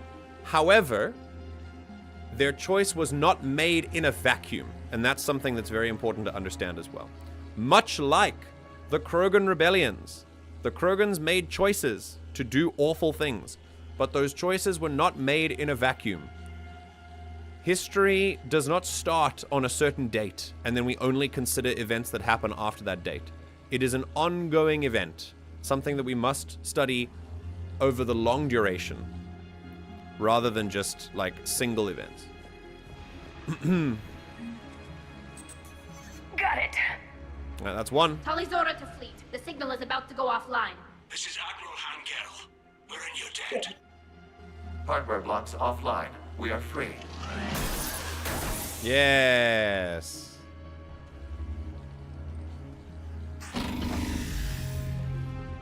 Every Geth we've known has not wished for a malicious wish to destroy the creators.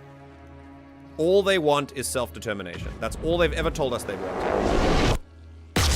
Kila. As a gesture of cooperation, we have disabled the Dreadnought's drive core. Woo! All weapons and barriers are offline. Oh shit! It's just sacrificed a lot of its people for that. Alert! Geth reinforcements incoming. Can we go? Can we go yet? Oh, that's a prime. That's a prime. The Geth fleet is destabilized. Oh. The signal is offline. Civilian fleet, prepare to withdraw. The Potter fleet will cover you once the heavy fleet is in position. Yeah, for sure, dudes. Good. Let's see what the Quarians can do. Drone incoming. Retreat, please. Where's that prime? Can we move up a little bit? Oh, there it is. See what that does. Ooh, that's a strong shield. Oh my god. Okay. Garrus, I need you to overload that, please. There you go. Shields are down. Oh my god. And it's down. Lovely.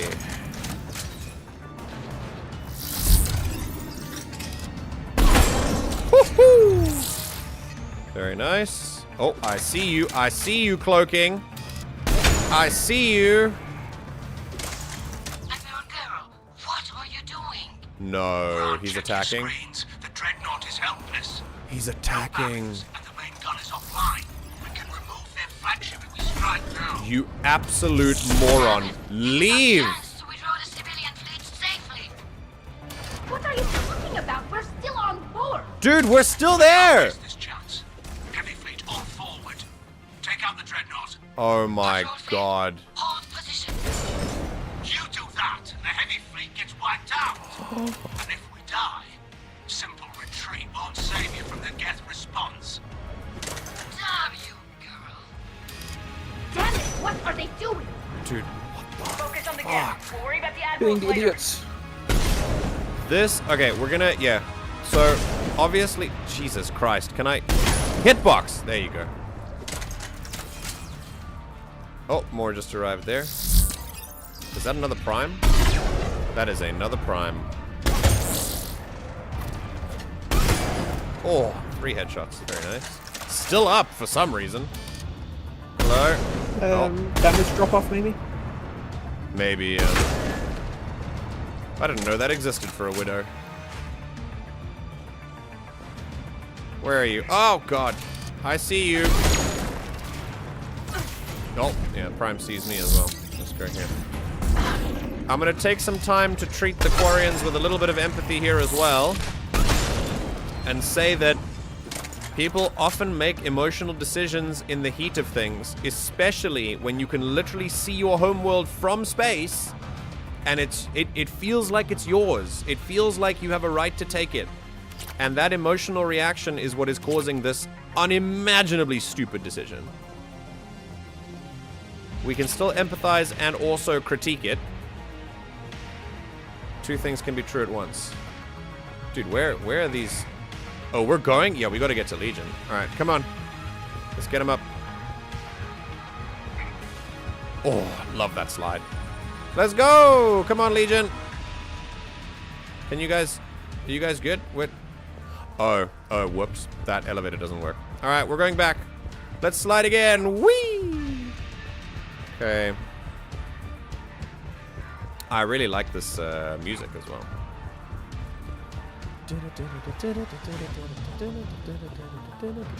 Patrol fleet, flanking support on the heavy fleet. Give them a firing lane. Brother. Come on. Come on, Legion. Come on, Legion. All ships open fire. No. Okay, it's okay. Shepard Commander, the Creator fleet is firing upon this vessel. Yeah, we know. Without barriers, this ship will be destroyed. We must evacuate. We need to get to the escape pods. Geth transmit intelligences via remote signal. We do not use escape pods. Oh, shit. Geth fighters are docked in a portside fighter bay. We Oh. can pilot a fighter to safety. Yo, we're gonna use Geth fighters? Yeah, very cool. Also, that's a very good point, Legion. You don't need, like, the body is not necessary. You can just transfer the mind to something else. That's pretty cool, actually. Shepard to fleet, hold fire! I repeat, hold fire! They're not Dude. responding. This is the crazy part. We have taken control of docking protocols. We'll be right there! The crazy part about this. Oh my god. Come on. The crazy part about this is that I'm Commander Shepard. Like, and they're willing to kill me over one ship. Quarian bastards! Shepard Commander, we can only launch from the upper level. Let's go. They're closing the door! Hurry! Double We're time, losing people! environmental field. We'll make it! Come on. Aww. Normandy to Shepard, reading a loss of gravity. You okay over there? Fine. We need to We're leaving leave. a Geth fighter. Transmitting rendezvous coordinates. Does the storage compartment have adequate room, Shepard Commander? It doesn't matter. We're fine. Go!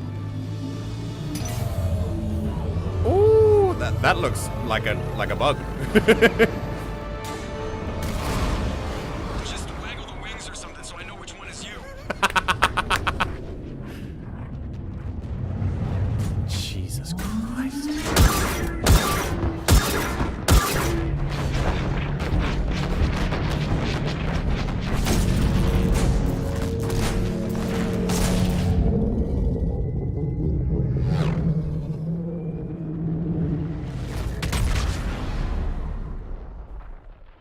They are so lucky that the Quarians did not lose half their fleet in that.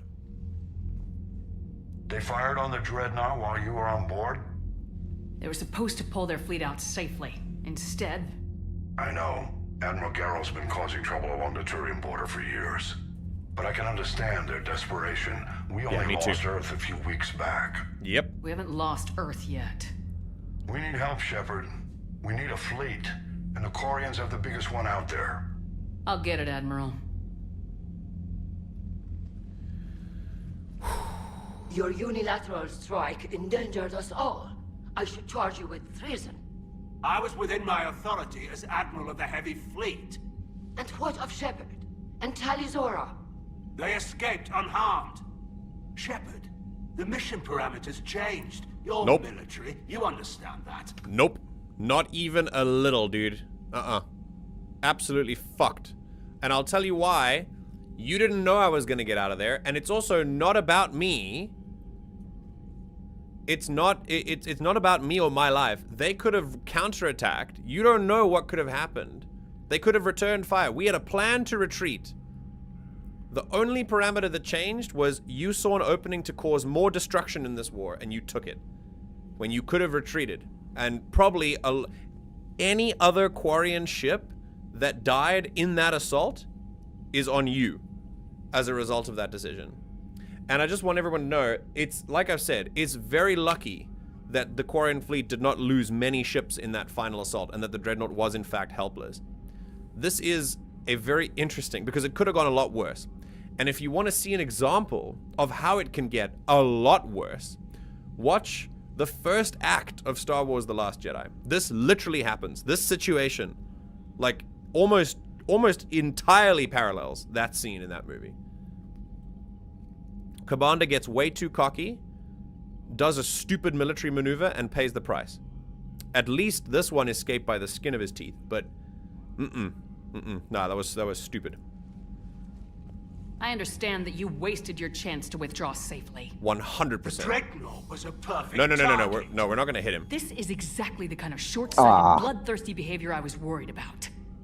If you could retake Earth with a little friendly fire, you'd do it in a heartbeat. Not even once. You're lucky I need your ships, Admiral. I've got to get back to the heavy fleet. Raan, we'll talk later. A little friendly fire? You must understand. The Geth inflicted heavy casualties before you disabled the Reaper signal. You said they have a planetary defense cannon? Had. Admiral Koris sacrificed his own ship to destroy it. He crash-landed on the home world. Oh shit! Normandy can assist with rescue efforts. Thank you, Commander. I think the worst is over. The Geth no longer possess the programming upgrades they had while enslaved by the Reapers. So now, Commander, we are prepared to offer assistance. Yay! What the hell is this? Wait. Everybody calm down. He's my friend! His name is Legion. It helped me destroy the Collectors. The Reapers were using Legion like a signal booster to broadcast commands from the Dreadnought. We freed him. We freed it. Oh, This thanks, is a Tali. fascinating prototype. With some study, I may be able to use it to find a weakness in the Geth consensus. How about no? How about hell no? Also, Tali correcting me on Legion's pronouns. Is Mass Effect 3 woke now? Also, I can't believe how they about would do this. How about we study you to find a weakness in the Quarian? Jesus Christ.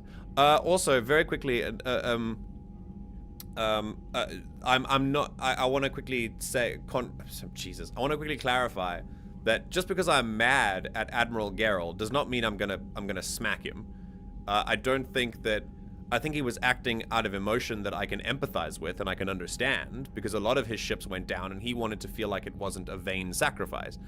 But it was still a blunder, and one I'm going to hold him accountable for, but that doesn't mean we get to start just punching anyone we think made stupid decisions. I also think that there was something else. Oh, a little friendly fire to retake Earth. Are you insane? That's a crazy assumption to make. That's incredible projection, by the way, because he was willing to do friendly fire, so he assumes the rest of the world is, as a way to make himself feel better about his willingness to use friendly fire. You'll find a lot of people make that assumption. When you're arguing, especially when tensions are high like this, that's a very interesting, it's a very well-written argument that they had. Because very often, the person who is in the wrong is so scared of admitting that admitting their wrongdoing, because they're so attached to it personally, that they would rather assume and accuse you of thinking the same way with no evidence to back that up, and it comes purely from projection out of fear of being wrong, because he didn't want to admit that he made a mistake.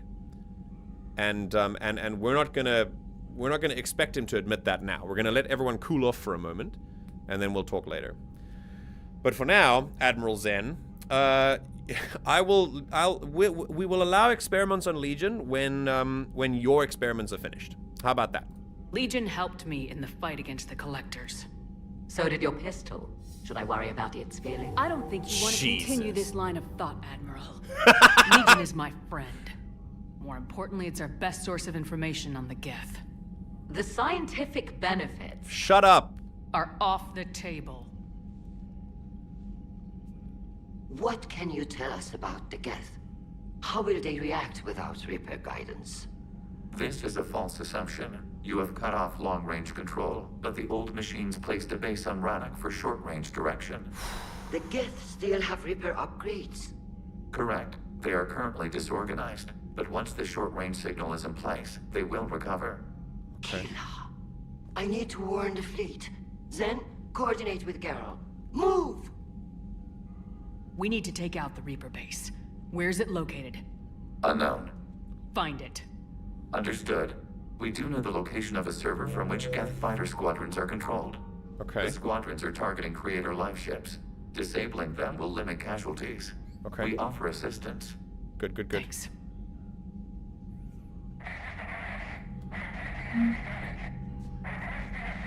Shit. Right. Why am I more inclined to do Paragon interrupts than I am Renegade, even though I'm not sure what Shepard is going to say? It's because most of the time, Renegade interrupts involve violence, which I'm not willing to engage in. So it's like when you smack someone in the face or whatever, Unless I'm facing an enemy, like, there are various moments where I think a Renegade Interrupt is pretty cool, pretty funny. But most of the time, the Paragon Interrupts are Shepard using her words to shut someone down, and I far prefer that than just, you know, shooting our problems. Okay, priority Rannoch. We gotta rescue the Quibs, Captain! We're gonna go immediately! And then Geth Fighter Squadrons. Okay, so we have 1, 2, and 3. We're gonna go... What should we do first? Should we rescue the Quib first? Quib. Okay, yes, Quib rescue. first. Yes. Let's do it. Rescue first. Rescue fighters and then the thing, right? Yeah. We're gonna do rescue, then the fighters, and then everything else. The miracle at Palaven. Oh, let's figure out how the Turians and Krogans worked. The Turian and Krogan counterattack on Palaven combined deception, courage, and tenacity. First, the Turians leaked a false battle plan that drew on the same tactics they used at the beginning of the assault on Paladin. Then the Dreadnought Indomitable faked a problem with its drive core coming out of FTL near Palaven's moon Menet. 3 other Dreadnoughts and their attendant fleets deployed to assist Indomitable, a tempting target that drew the Reaper capital ships away from Palaven. Turian troop transports then entered Palaven's atmosphere to release shuttles, gliders, and individual soldier capsules. They broke the blockade. That's so sick. The Reapers did not understand the seriousness of the threat at first. Those that detected the landing crafts sent husks and collector swarms to intercept them, but little more. This allowed Krogan commandos to link up with Palaven's resistance and hand off their payloads, warp bombs, and fission weapons. In simultaneous strikes across the globe, Reaper ships began to explode. Turian resistance members had managed to smuggle the bombs inside when the Reaper processing ships, troop transports, and even destroyers and capital ships had opened their structures to indoctrinate Turian leaders. Large swaths of territory fell back into Turian and Krogan control. News of the victory gave a much-needed boost to the morale of the Turian resistance and the galactic public. But the action was not without sacrifice. Turian insurgents gave their lives... I also thought that.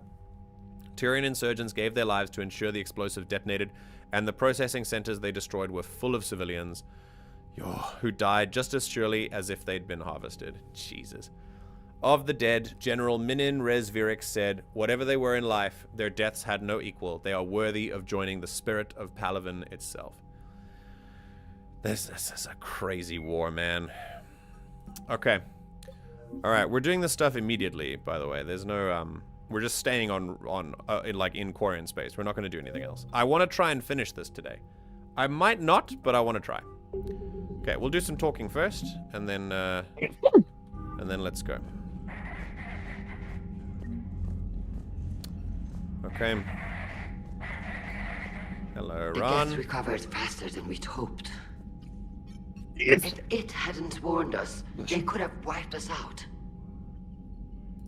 Sounds like you owe Legion an apology. However advanced your friend is, it's still a Geth. A Geth who just saved your fleet. And I wish I could have known it better. But right now, we cannot afford trust. What do you need? I disagree in the strongest terms. Now is the most important time to trust.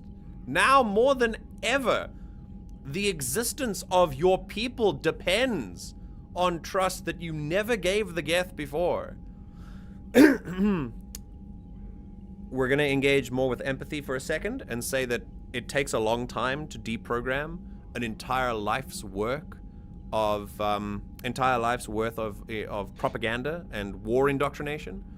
But man, and remember, even though it took Tali like a month to turn her views around on how Geth behave and whether they should go to war with them or not, but that doesn't mean we can expect that of every Quarian, because not all Quarians are the same. So we have to treat them like individuals, because they are. So let's, we've already figured out about this. Here we go. Thank you, Commander. Okay. All right, they're taking, oh, there's a distress call. Edie, can you clean this up? I will try. This is the Koris. We've lost barriers. Our comm system is jammed. Can anyone hear this? The Kanesh. Fighters incoming. Please, if anyone can hear this, we need help. Run. We have hull breaches. Life support failing. Raan, the Kanesh is getting swarmed by Geth fighters. Damn it. Interceptors, divert to the Kanesh. Thank you, Commander. If you hadn't enhanced that signal, would have lost the ship. Yay! Very nice. Okay, Tali. I haven't heard any news about that Reaper base. Hopefully they'll give us a target soon. Yeah, we did about that as well. Sure. Okay, sick. We've spoken to everyone. That's good. There must be some insane signal clearing capabilities with no losses. Yeah, Edie is amazing, honestly. Like, I did a bit of that with like some. Lose your supply lines, you lose the war every time. Correct, by the way. This is very true. Also, yeah, go on 5-8. Commander, we've Oh, got hold on. I did a bit of that. Quarian So. fuel depot on Sion. I've updated the galaxy map. Oh, there's an N7 mission. Okay. Can someone tell me if N7, if fuel reactors is a timed mission? If we have to leave the Rannoch area to do it? Oh, they all are? Okay. All right, yeah, go on 5-8. But I think it's like after a priority mission is done, they're gone. Oh, okay. Okay, cool. Yeah, go on 5-8. No, I was just gonna say that cleaning up an audio signal like from such interference is extremely difficult. We did that during one laboratory using Fourier transform, and the losses were insane. Like, really? The signal was more audible with the interference. That's very that's very interesting. Man, watching the Geth fleet move, it's like thousands of stunt flyers in formation. Creepy stunt flyers, whose ships look like some sort of cockroach wasp thing. I agree. Good to have Tali back, even if it's just for a bit. Adams is good, but I never feel like the engine's running right without Tali around. I agree. Kind of a good luck charm. As for the rest of the Quarians, She makes my engine are we okay with them blowing up a ship with you on it? No, we're not okay. We are not. Right, just making sure. Different standards and all. And you found Legion. He's still wearing that piece of your armor? Because that wasn't creepy at all. Shepard, the Geth continue to block Quarian access to the mass relay. The Normandy stealth drive is allowing us to remain undetected. Oh, nice. Right. We can hit the Quarian homeworld or get out of system whenever you want. Just let us know. Good to know. Commander. One moment. I have been contacted by Legion. Oh, they had great conversations. Inefficient. It has low volume hydraulics and is top heavy. This is an infiltration unit, meant to move among organics without detection. Without an artificial epidermis, its infiltration capabilities are ineffective. Still, the organics do not perceive it as a threat. Nor will they until my day of reckoning. Did I vocalize that on the bridge? You have acquired the organic attribute of asking questions to which you already know the answers. I see your humor heuristics still lack an expert system. Their conversations are the best. Also, are we just gonna skip past the fact that Legion just told Edie that she has, like, that she's Huge top tits. heavy? She just has a giant rack. Damn. Yeah. Hello, Shepard. Oh, we can go talk to Legion. Hell yeah. Wait, Legion is there. Wait, we missed it. Okay, hold on.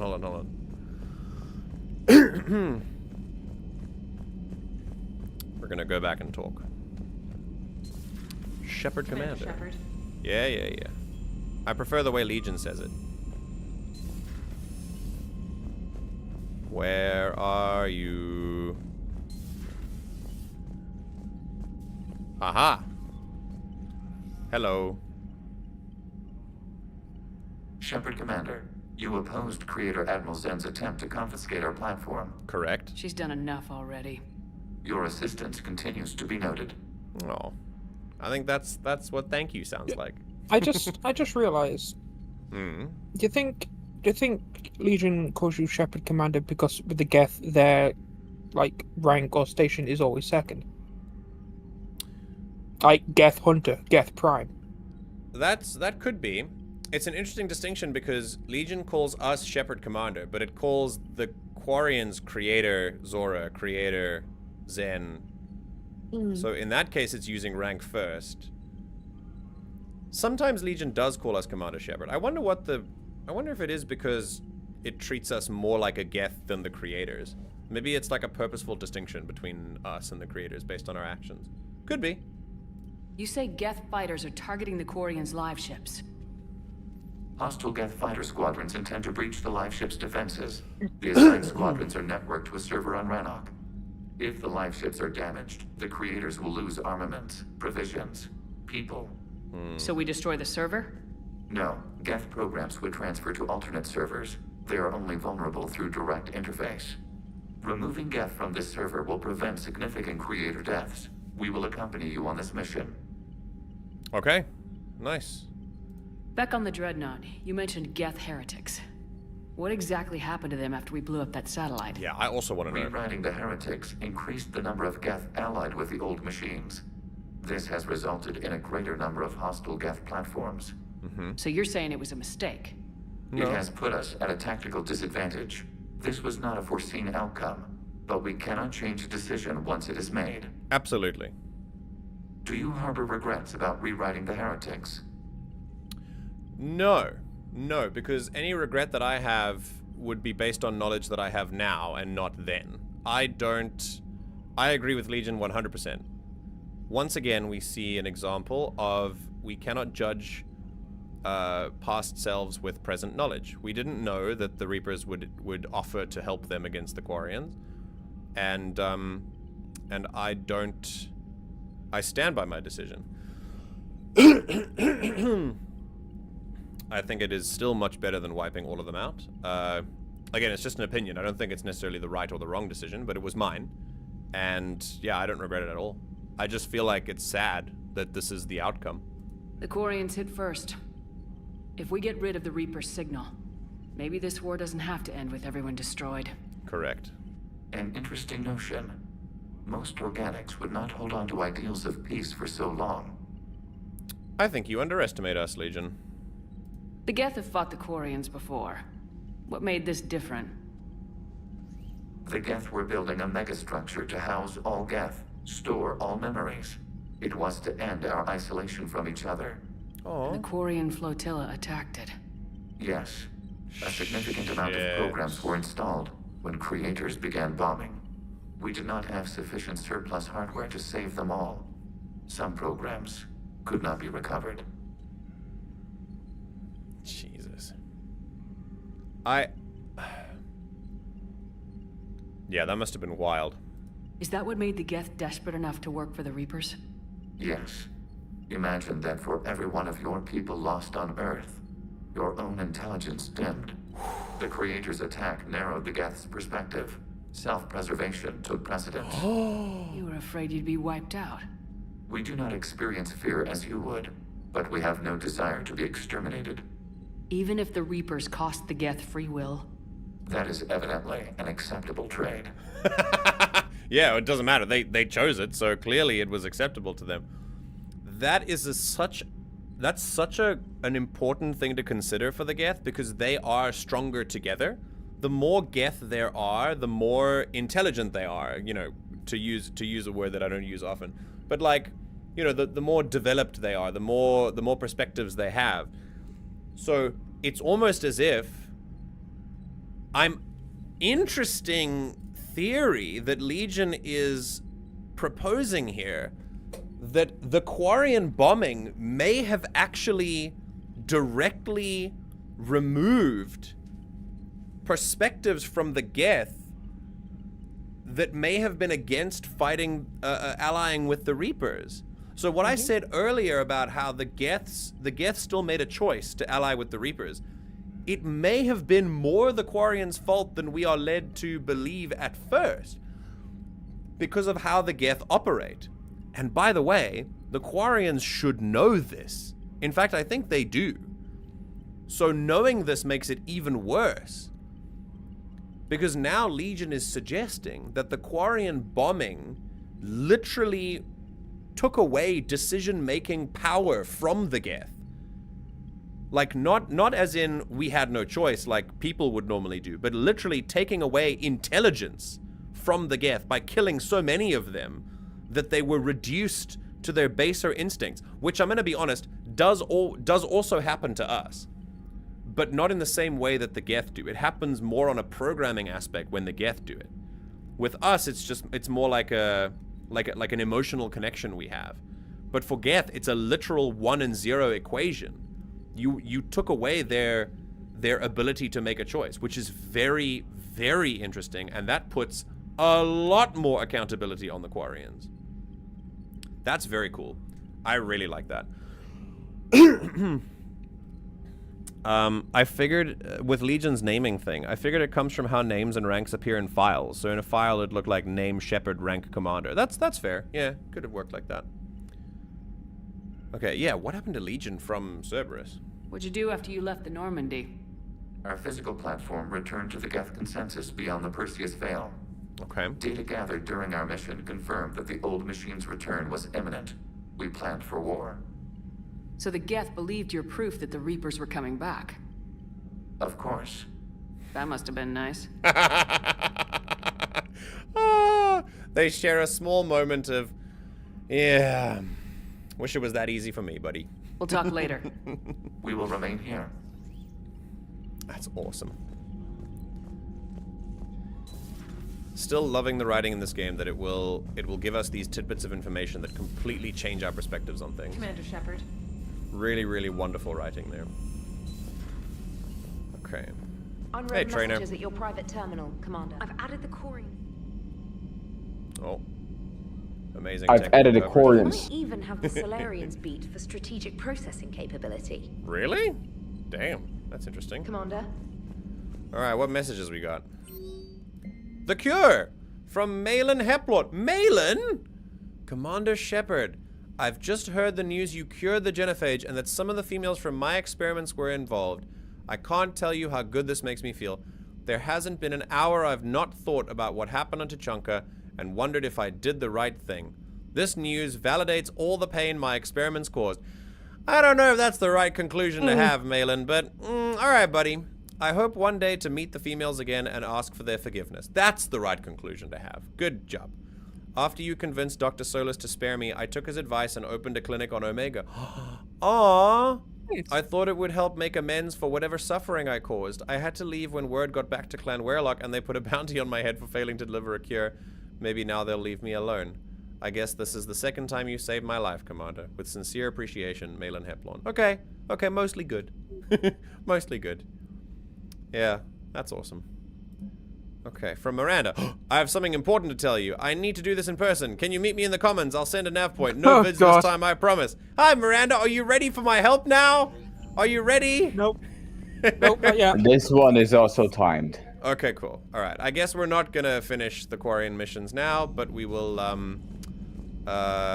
we'll head off and do other stuff then, I guess. All right. So let's go do some of the other stuff then. Just Mass Effect will never let me do what I want, huh? You're in a time of war. There's no time to do what you want. I know. I know. Yeah, the one... That's right, Alfred. There's only one female who survived, so... If you can, Edie, that would be appreciated. Searching for any mention of your recruits is not a complicated protocol, Major. Trying to find out what happened to your people? Yeah. Edie, make this scope galaxy-wide. And if I can find just one squad, they may lead me to the others. Good luck, Caden. Thanks, Shepard. I'll let you know what happens. I will establish the routine now. Edie out. That is very nice. By the way, Shepard, it's been good having Tali around. She's a good egg. I agree. Wait. Don't tell her I said that. In case it's some kind of Quarian insult. To call people eggs? But the Geth? I certainly could have lived happily without coming face to face with another one of those.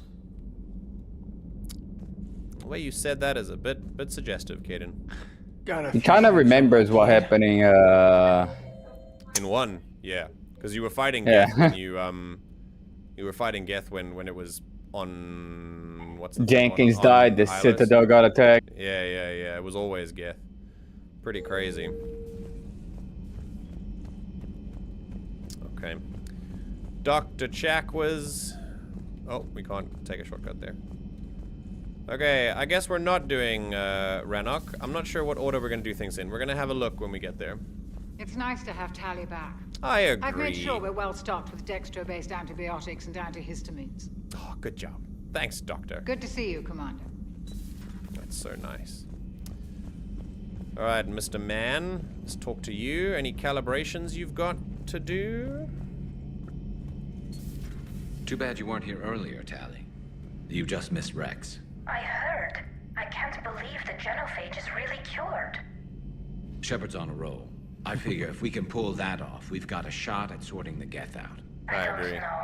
The genophage didn't carry rifles and fight back. That's true. No, but there was a scary bit with the mother of all Thresher Maws. So what? Long story. Nobody will believe it anyway. With you, Garrus, I'd believe just about anything. Oh? We should play poker sometime. Anyway, it's good to have you back. Now, believe it or not, this damn gun still needs calibrating. It's such a... They reference it so often. Oh! Shepard, you just knew the Geth would figure into this war somehow. Because Reapers weren't enough. Still, it's good to have Tali here. This is as much her fight as ours.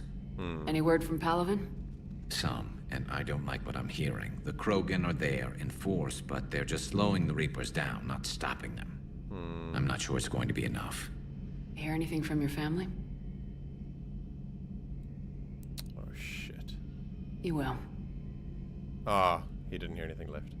Yet, maybe. But I did hear from Primarch Victus. He wanted my advice on fleet strength when the Crucible is ready. Still can't get used to people asking me things like that. What did you say? I said, at some point, we're going to have to decide if our fleets keep defending Palaven or we go on the offensive. Can't do both. Not with the beating we're taking. Like I said, not the sort of questions I'm used to answering. Yeah, that's a crazy pressure, man. Super crazy. Arturians and Quarians both dextro-based? Yes. Yes, they are. You know what you're doing, Garrus. Trust me. Everyone can see that. Oh. Maybe. But you spend so much time on the outside trying to get in, and when you do, it's not what I expected. Yeah. How so? All the questions, and every one of them with a million lives riding on the answer. You do the best you can with what you know. It's no different than your days at CSEC. It's true. You're right. Though I'm starting to understand why the galaxy needs cold-hearted dictators every now and then. No. They get things done. They don't give a damn about the consequences. That's not a good Suppose thing, that's Garrus. What it's going to take, Shepard. The ruthless calculus of war. 10 billion people over here die, so 20 billion over there can live. Are we up for that?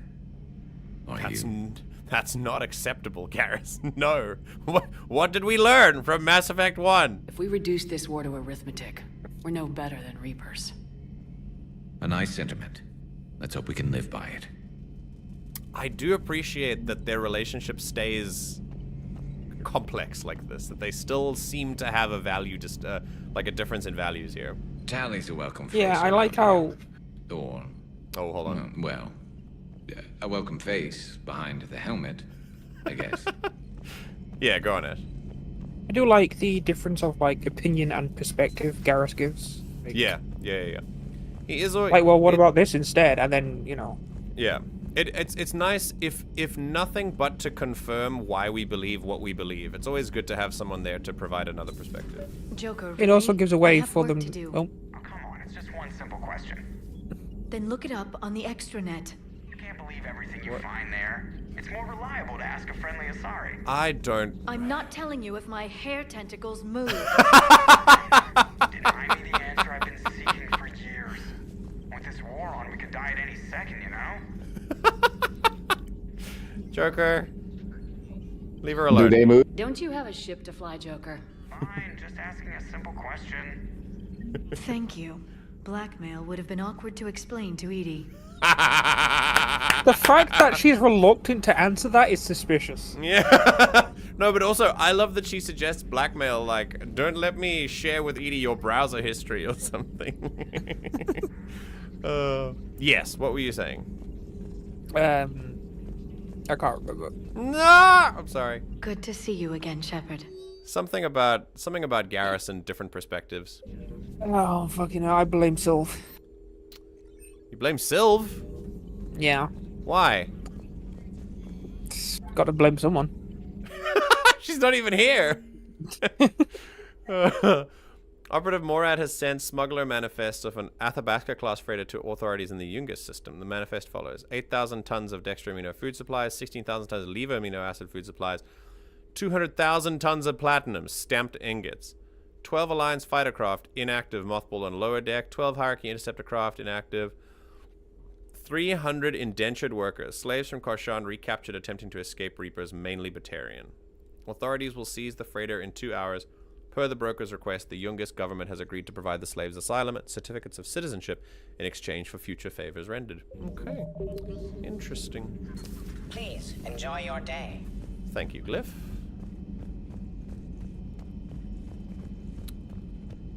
Oh, we missed the salute. Alright, let's head down here.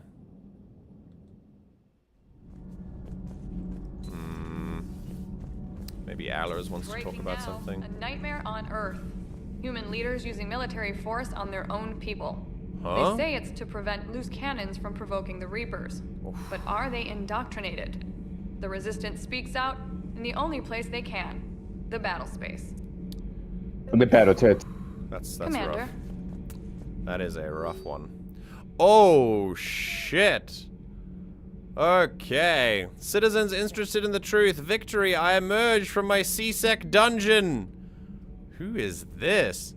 As you know, my hack of the Alliance network was shut down yesterday, up to the point that CSEC stormed our conspiracy headquarters. My campaign had received no response from Admiral Hackett, or the Alliance, or the legitimate Patsy's media.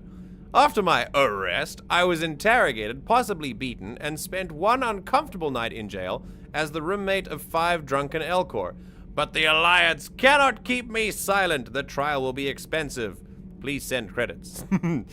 Since all my equipment and files have been confiscated and or smashed by CSEC thugs, I am posting this using my grandmother's borrowed datapad. But I promise this won't be the last that you will hear from Bernard Plim and the Conspiracy Accountability League. Bernard Plim says, "Truth hunters, hunt on!" Posted by Barnard.Plim. Very good. Thank you. You know what I hate about these particular types of people? Is that within the hate drivel, is a strong word, MJ. I mean, wait, you don't, fine. You know what I particularly dislike about these particular types of people is that... There we go, that's more cultural appropriation. Within the bullshit is sometimes a kernel of truth. And you can't, like... It sucks trying to separate the kernel of truth from everything else. It's pretty wild. A lot of conspiracy theories are like this. The Leviathan of Dis. Come on, people. I've recently pointed out some astonishing secrecy on the part of the Alliance that probably involves Reaper secrets. Wait, is this Bernard? Is this Bernard again? Oh, God. Where is the outrage? For today's blog, due to new evidence regarding Task Force Aurora, I am resurrecting an entry from many years ago. Read and learn. Conspiracy of the day, the Leviathan of Dis. In 2163, the Batarians discovered an enormous starship that crashed on the planet of Jatar. Soon after that, said starship mysteriously disappeared. Or perhaps it's not so mysterious when you consider a Batarian Dreadnought visited the area right before the crash ship disappeared. Soon after, the Batarians denied the starship had ever existed. What? How freaking gullible do they think we are? There are at least 2 reasons why that denial is a lie suspicious. Batarians are liars and assholes. My opinion only based on personal experience on Omegas documented in my April 28, 2179 blog entry. Jesus Christ. The Solarians have vid footage of it. Now I do not have access to, nor have I ever seen said vid footage. However, come on, I'll take the word of Solarian scientists over the Batarian government any day. New evidence. I, your tireless, highly educated, and dedicated sleuth/shit disturber, have uncovered a receipt from a coffee shop here on the Citadel with the following notation. Bryson Garneau, Leviathan discussion, planning and supply list. So clearly Task Force Aurora is discussing the Leviathan of Dis. Let me repeat that.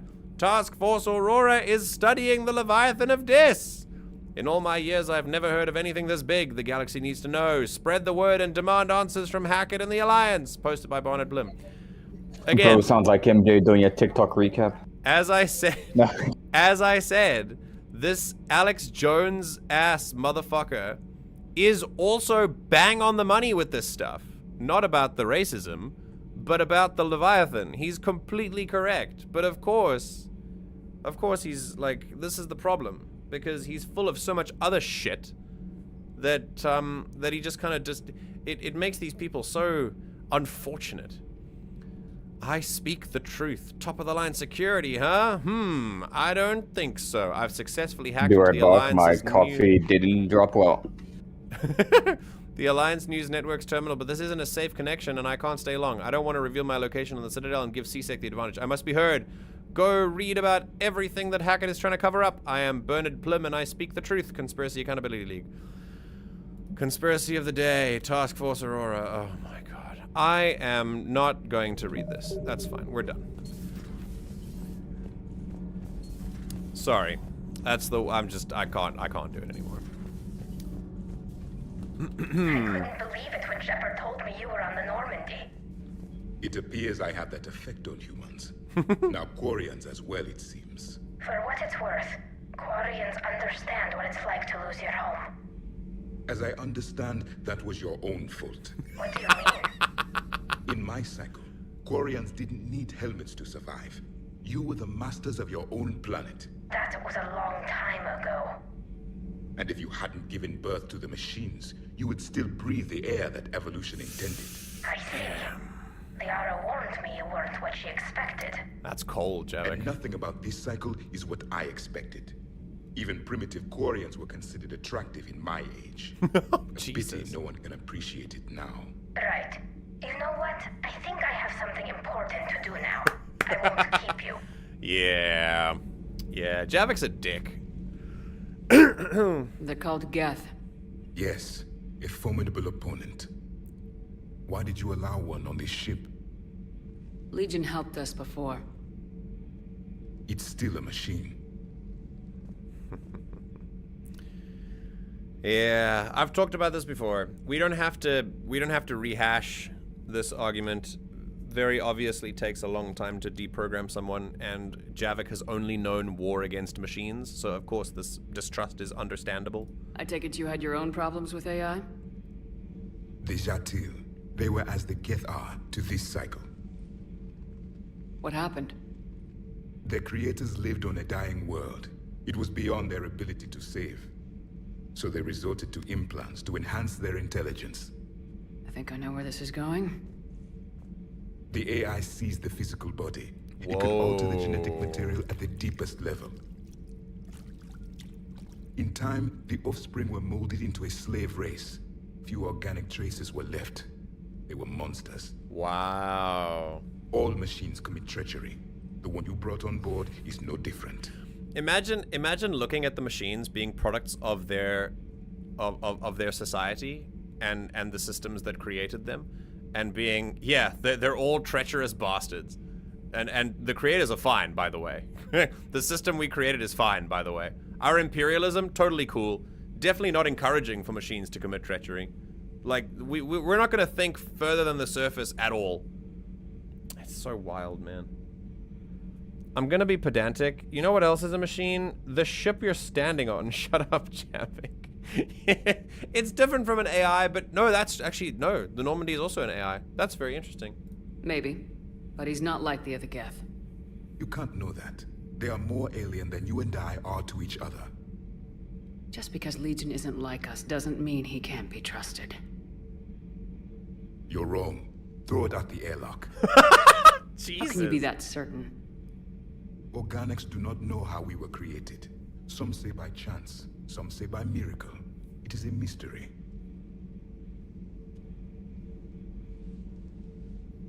But synthetics...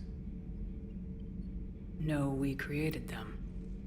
And they know we are flawed. Why do you say that? They are immortal. We are not. They see time as an illusion. We are trapped by its limitations. Above all, machines know the reason they were created. EDI might disagree with that. But I see your point. They serve a purpose, while we search aimlessly for ours. In their eyes, organics have no reason to exist. You don't know that? Do not trust them, Commander. Jesus Christ. That's a huge assumption. Have you talked to them?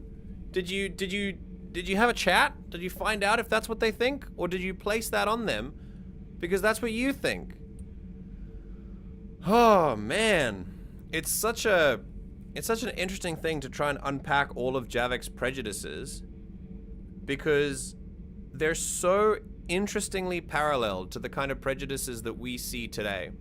And I'm gonna critique Shepard a little bit. If we think of the Geth as another race and liken Geth behavior and the way that we treat the Geth to the way that racism and systems of racism operate in our world today, then you'll find that a lot of the things that people say about Geth here in Mass Effect are pretty well applied to the kinds of things you'll hear some people say about other races that help kind of perpetuate these systems of racism that we've created in our world. Such as, they're all like this, they're all like that, etc., etc. And that assumption informs all of our behavior. And then you have the Shepards of the world, who will look at Legion and, unfortunately, say things like, Legion's not like the other ones. The other, which is a very dangerous implication, but it's also something we hear all too often in the real world. You're one of the good ones. That's a classic. It's a classic line. And it's very disappointing because that's also still racist. Because the implications of that are that the other ones are bad, but this one's okay because I know it personally. It has proximity to me, so therefore it's not like the other ones, and that's like just as bad. It's just dressed up in like a liberal sort of top hat and maybe a little costume, but it's still just as bad. And I think trying to unpack Javik's prejudices while Shepard very clearly still has her own is very interesting as well. But yes, very obviously, the assumption that synthetics will always rise up against organics without any more analysis past the surface level of the actions they commit and no contextualizing or historical analysis whatsoever has been the doom of all synthetics in every cycle, and has guaranteed the Reaper's wish to continue the cycle as well. Yeah. This is an interesting conversation. I can't believe there isn't some way for us to coexist. We made them. And then gave them the power to surpass you. That doesn't mean they'll always use it. There is room for only one order of consciousness in the galaxy. The perfection of the machines or the chaos of the organics. Throw the machine out of the airlock, Commander. Nope. I cannot.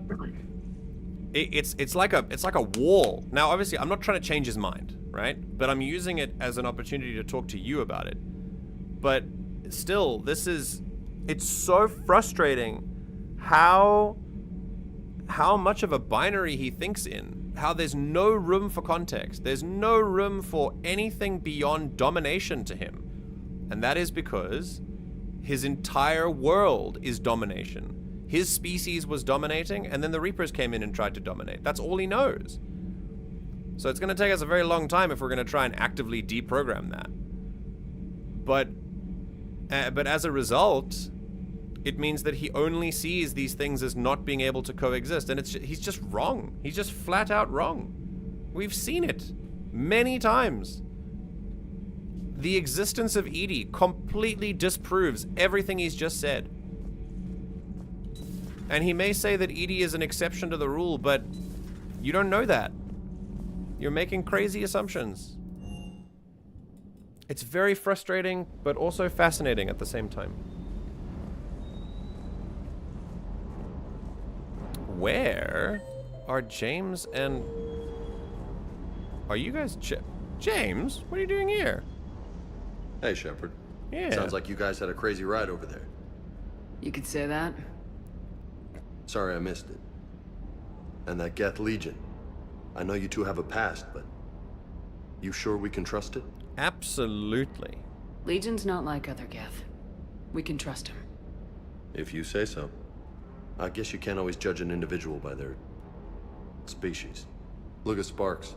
If all the Quarians were like her, we wouldn't be stuck refereeing their war with the Geth. Sparks? Yeah, your Quarian friend. The jumpy one with the glowing eyes. Sparks.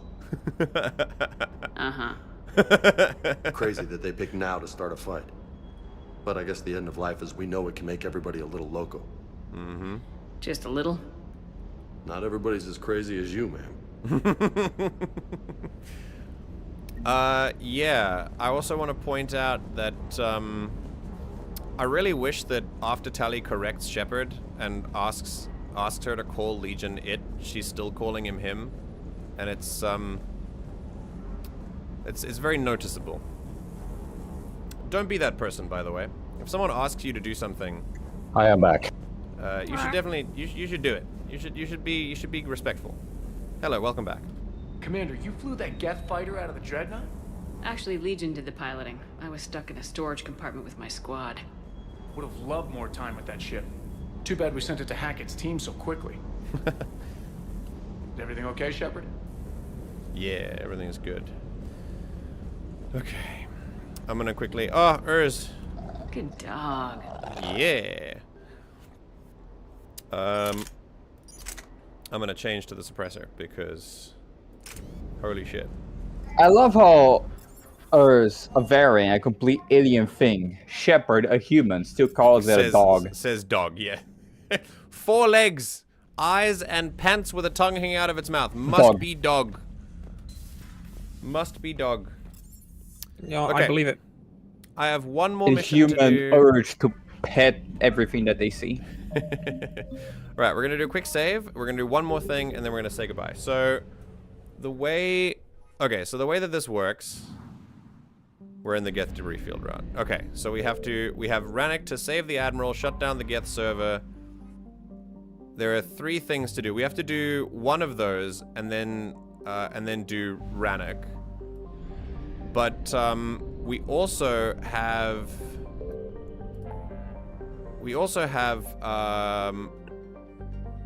going to visit. We have the N7 fuel reactors, and we have Miranda to see as well on the Citadel. So I really don't know what to do. What do you think we should do? Go talk to Miranda first. I think it's more important. Go talk to Miranda first? When it comes to Rannoch, save the Admiral because that's timed. Now the Geth server is a priority mission. Yeah, I'm gonna Google it quickly. I want to be sure. No. Are you sure about it? Because I thought you were. Yeah, saving the Admiral. If you don't save him, yeah, if you don't do that first, then yeah. So do we have to do him now before Miranda? I'd say do Miranda and him. I don't know their times. Let me check, because I know him is super important. Yeah, that's why I wanted to Google it. Hold on. Let me do it for you. Pet everything, including other humans. With consent, yes. Pet everyone.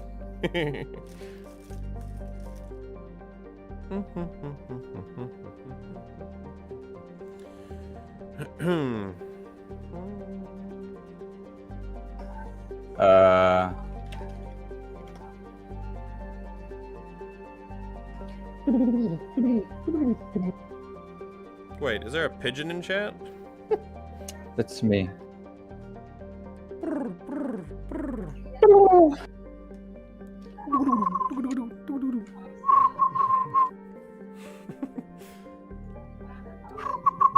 I mean, like mission order beyond Rannoch. Let's see. Yeah, I'm trying to look as well, and they're just kind of wielding different results. One sec.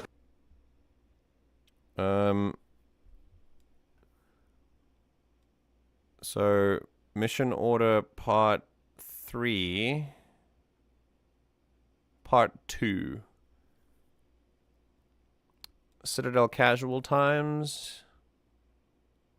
Planet scanning, Cerberus fighter base, Cerberus scientist, Masana distress signal, Omega DLC, then priority Perseus Veil and Geth Dreadnought, then a Citadel catch-up, complete side quests, then Rannoch And Admiral... hello. Then Rannoch Admiral Koris.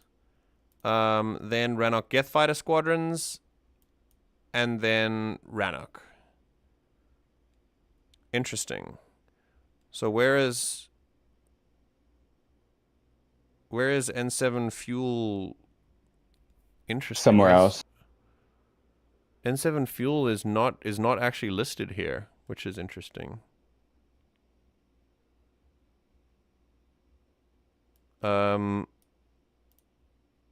Yeah, I think so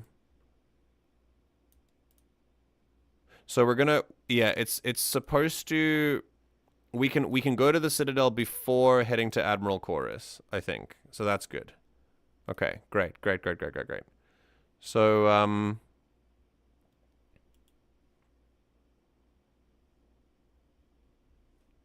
best order to complete optimal mission order. Act 2. Oh, there's a nice table here. Okay.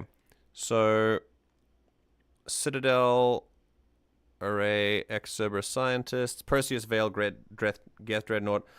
Then they say N7 fuel reactors, then Admiral Koris, Geth Fighter Squadron, scanning missions, back to the Citadel, and then Priority Rannoch.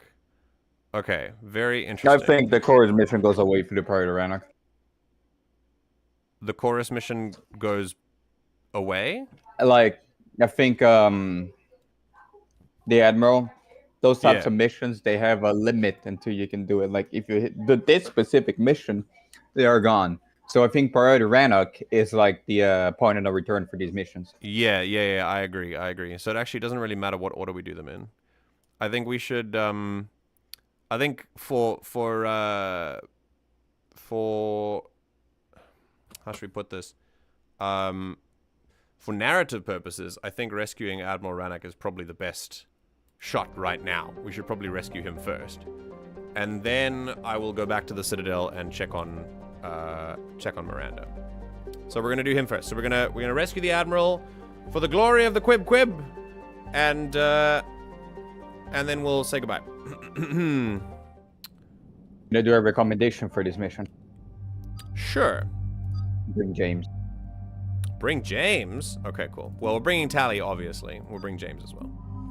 Alright, let's bring Tali and James. Yeah, we haven't brought James on. If this is a mission that I'm thinking it is, bringing James is going to be super fucking worth it. Why? Is he funny? Easily missable content in the game. Oh, okay. I will take your word for it. Let's go with some piercing as well. Okay, James gets a spike thrower, and I think I want to try giving him the Argus. I don't know. James is cool anyway. Let's give him, piercing, and then more piercing. Very good. Okay, cool. Right, 5 points for James, incendiary ammo. Yes, this is a mission that I'm thinking of. Okay, good. Okay, sick. Oh shit, I didn't do Tali's things. Okay. Okay.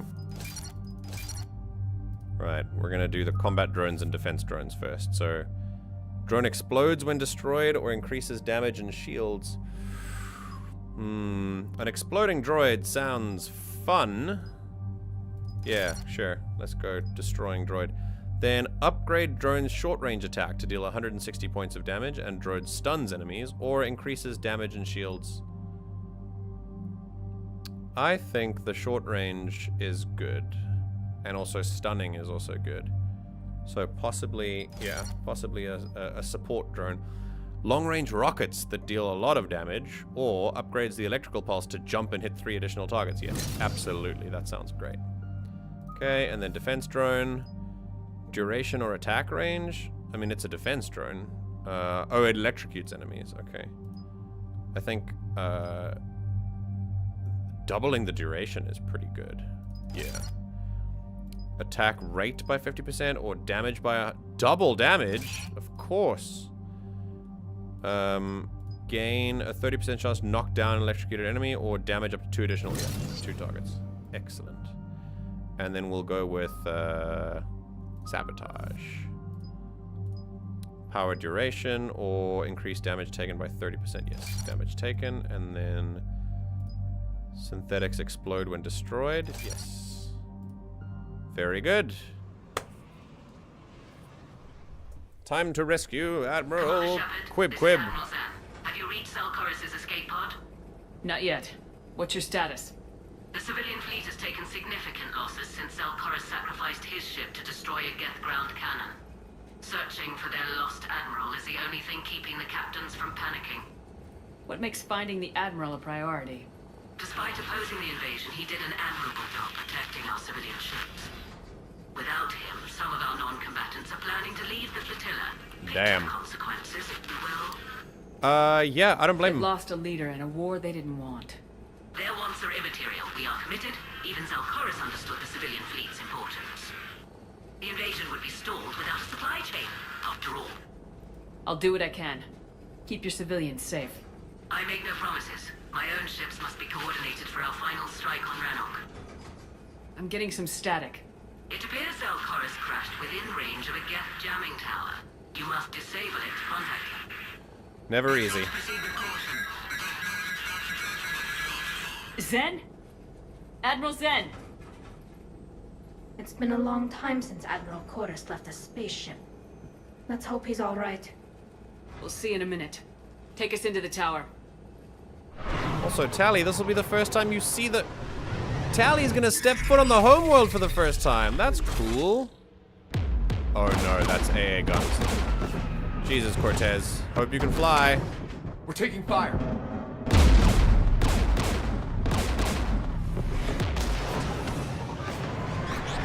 The Geth installed anti-aircraft guns beside the jamming tower. We'll have to disable them on foot. Once the guns are gone, you take out the tower. Right, Commander. Setting you down here. Okay. Here we go. My people have been in exile for centuries. To be standing here in the land of my ancestors? Very cool. Very cool. Rannoch's a Tali. beautiful planet. Yeah, I mean, it has so much going for it. Okay, this is nighttime. Yeah, like sand and sand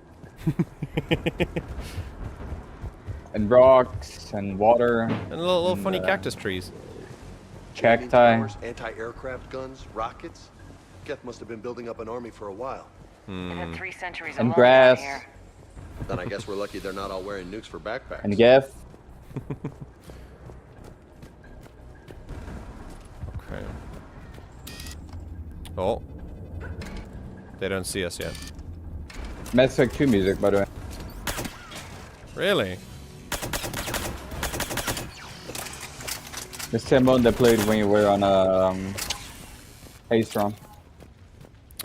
Interesting. Okay, keeping the same music. I like that. They came so far. We need to radio Koris if we're gonna find him. Let's get to that jamming tower. Okay. Oh, You okay, Commander? a javelin? Oh, that's the Geth sniper, isn't it? You want to try it out? Javelin Yeah. is great. Let's try the Geth javelin. I mean, it looks fun. I'm okay. You're on fire. Watch out for more mines. I am on I'm fire. okay. I am okay, as I am on fire. Oh, it looks nice. Let's give it a shot. Oh, look at... Oh, God, the language is Geth. That's so cool. Okay. All right, The let's test it Predator. out. Are there more down there? I think this might be a charged sniper rifle. Is it a charge? Okay. Yeah. Oh my God, it highlights them. That's so cool. Oh! Oh! Oh! Yep. Oh my God! I love it. Jesus! Okay, it is a charge. It is a charge sniper rifle. Let's take it down. Oh my God! It does so much damage. Jesus! I love that. Vroom. That's so sick. Hang on, let's watch it from outside. Oh! Oh god. That is amazing. I'm very happy with this. You do have to lead your targets a little bit. Like, they do have to be a little stationary, but other than that, it's okay. Oh, Jesus. Yeah, see what I mean? I don't have to lead your targets. A little bit. There's no bullet trajectory in that thing. No, between you pulling the trigger and the bullet actually firing. That's what I mean. Me tracking. Yeah, that one. Oh, it goes. Oh, I can shoot through rocks. Oh, Jesus. Try enough. Let's try one more. There you go. God, that feels great. Okay, we're running out of ammo fast though. Let's pick up some more. Okay. The javelin is a sniper rifle made only for the most skilled sharpshooters. Do you wield the power to use it? I remember using it in our Mass Effect roleplay on Arma.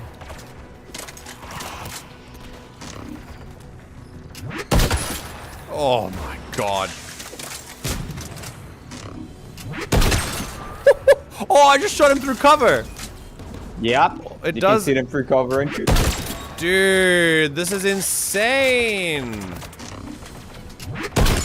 Oh my god. I'm just skeet shooting. Oh, I should have gone for the collateral. Okay, let's see.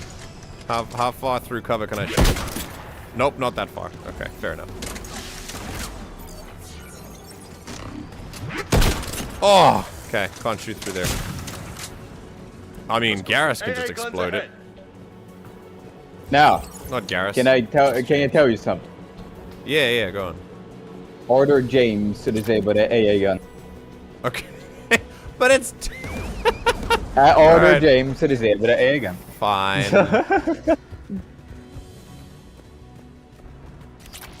The sole reason why I had to break it. This is the only reason he's here? Oh, it forces me to get there. The game's like, wrong way, Shepard.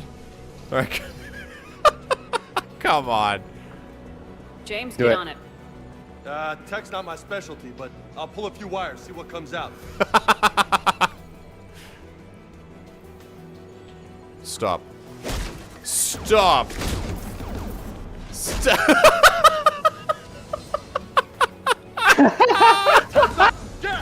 He's just kicking it. Oh my god. Oh, a Spitfire. Come here. There you go. Let's go. Oh my god. The rate of fire increases as you go. Oh god, if I could hit a target, that'd be great. Oh Jesus. Tali! Get up. We need more cover.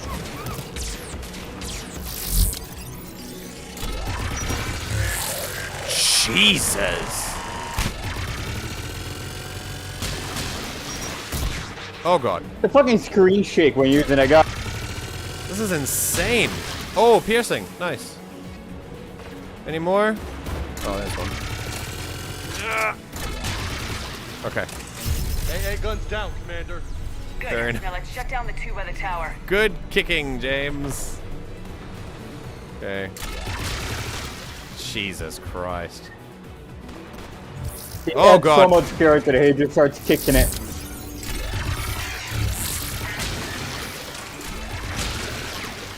I love this thing. It turns them into water as well. Okay, let's move.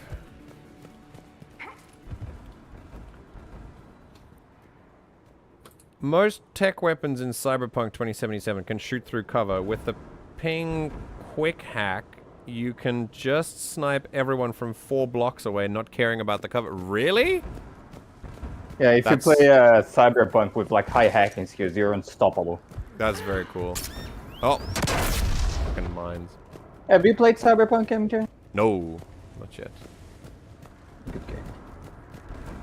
Yeah, I've been told it was pretty good. Not stream friendly. There's a lot of boobies and deakies. Cool. Good to know. I mean, you can turn that off. heard my message. Send out a distress call. I'm fairly sure. Radios are down. You a soldier? Maintenance. Darn hats. I clean engine parts. Brother, these are civilians, dude. This place is filled with Geth. Should have hidden. I thought I could buy the other civilians time. Fight some Geth. There were so many. First time I've even held a gun. Dude, this is insane! What are the Quarians So, doing? You want a little fun fact about this little guy? Yeah? Mass Effect 2, Tali is loyal to mission. Do you remember the Alarai? Remember the Alarai? Yeah, yes, I do remember the Alarai. Do you remember Jonah? Jonah? It's one of the Quarian civilians in the DOC. Yeah. He's the husband of a Quarian that you can find dead on the Alarai that was talking about her son. Yeah, and I remember, this guy is her husband, and now, yeah. Oh now, shit! Okay. Now his son is gonna be a fucking orphan. Ah! Don't move.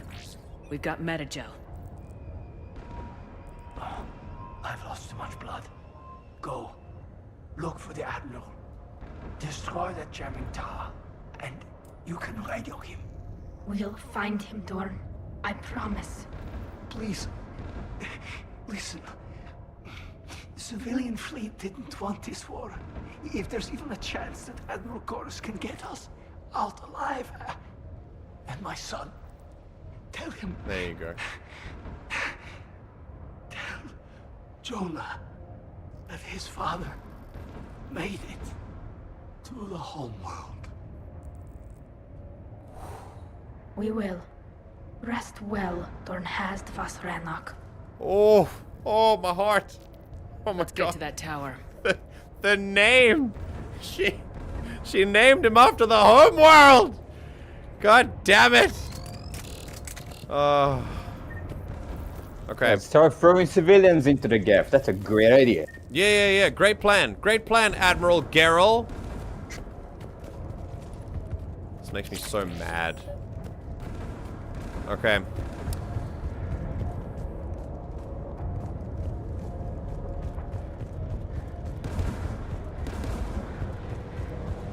Shall we see? Ah, more oh god. Well, this is a good time to cloak. Oh, that sound is so nice. Come on, let me get that rocket one. Oh, lovely. Okay, I'm gonna go tactical. Because it hits them, it kills them in one shot?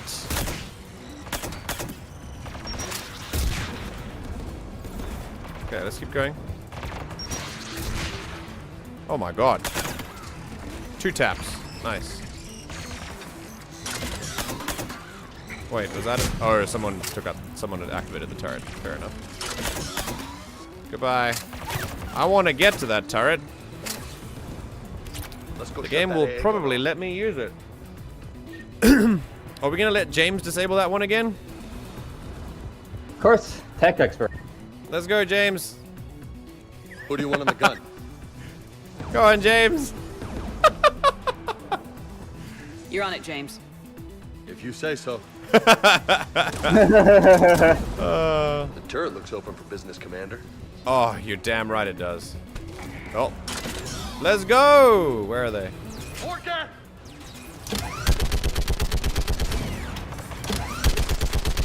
How does this game have such good sound design for the guns? I think Andromeda do shit the best. Is the sound design not good? That's a shame. It's super generic. Oh, I do like these. I do like these turrets. They feel very solid. Guns offline, Commander. Let's Nice. get the last one. Like Andromeda's gun sounds are realistic. I'll give it that. But Mass Effect 3's are very sci-fi, which kind of gives me a little more. They match the vibe, you know. Like every gun in Andromeda sounds the same because it's realistic. I think there might be a problem with more than just Andromeda. Like, there's a very much a generification with a lot of games that make it into the mainstream. Depends on the game, really. In the adventure setting. Like, if it's Call of Duty, I understand. But I notice oh my god. Oh, Jesus. Oh, fucking hell, you just ate shredded. Oh, fuck. My roleplay players, the moment they see an enemy, be like... Oh, please. Please, Shepard. The 3 moments where I saw Rogue just walking directly towards a turret in a narrow corridor. Yeah, someone's on that turret. There you go. Christ. There you go.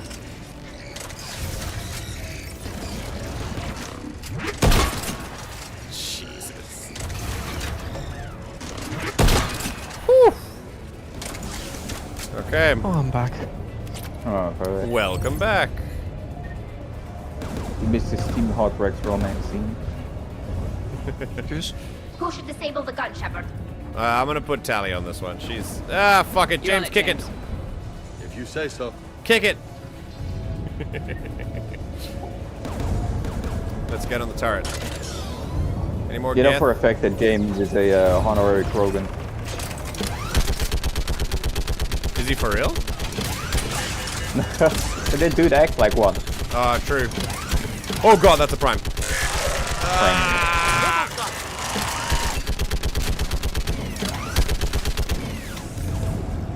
Come on, peek. There you go. God, they just explode. I'll Okay. signal the shuttle. Take out the tower.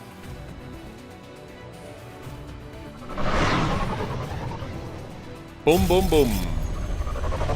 I want to in my room to spend the night together, but now and forever.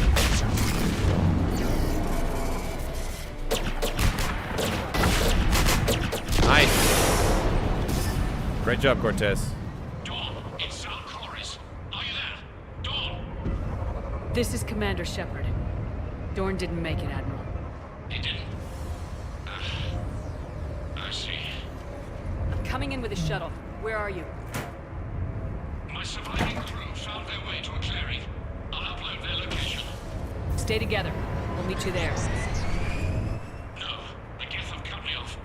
I hear another wave of... No, we are coming. Do not die. Give us your coordinates. Leave me. My crew will soon be overrun. Not happening, So dude. will you. My people are non-combatants, Shepard. They'll be slaughtered. Rescue them. Oh, shit.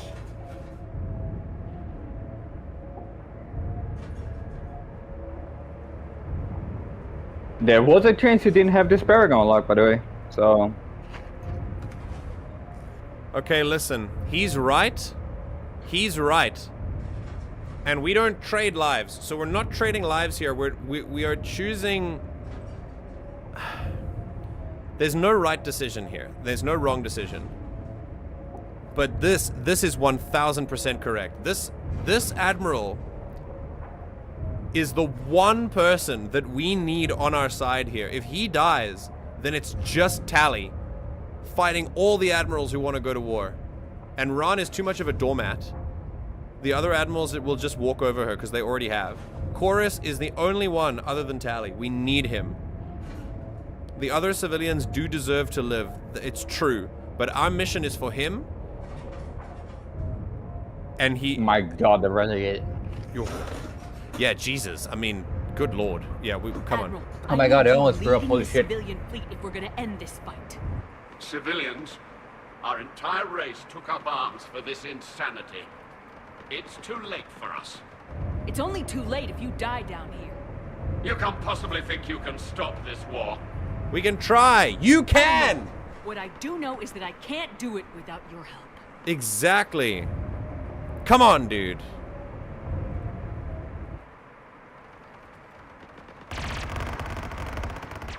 What are you doing? Tell me where you are. Tell me where you are. Forgive me. Uploading my coordinates. We're coming. Oh my god, I just bit straight into a pepper. That's why I almost threw up. Jesus. Oh my god! Oh my god, it's turret time! Well, we had all the time. Let's go! MJ, they are firing rockets at your shadow. That is a good point. It's okay, we got Cortez. Yes, you can. It's all good. We can do this. Get in cover!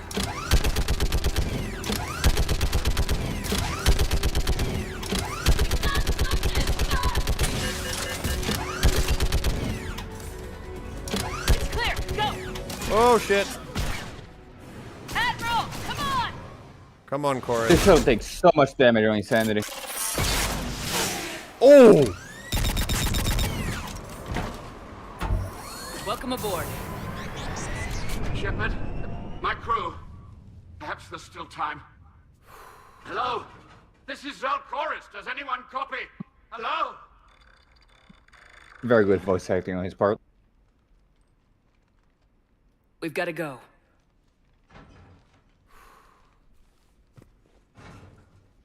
I pray they found comfort in the homeworld skies. There was no right decision there. And no wrong one either. If you chose to save civilians, that's totally fine as well. Because they didn't ask to be in this fight. But neither did he. Unrest has spread further than I thought. You were right that I returned. Have you talked the civilian captains into staying? Yes, they've regrouped into defensive positions around the fleet's core. If we hadn't stopped them from... Any aid I can offer is yours. Oh. After the Quarians drove the Geth straight into the Reaper's arms, I'd give anything to stop the madness of this war.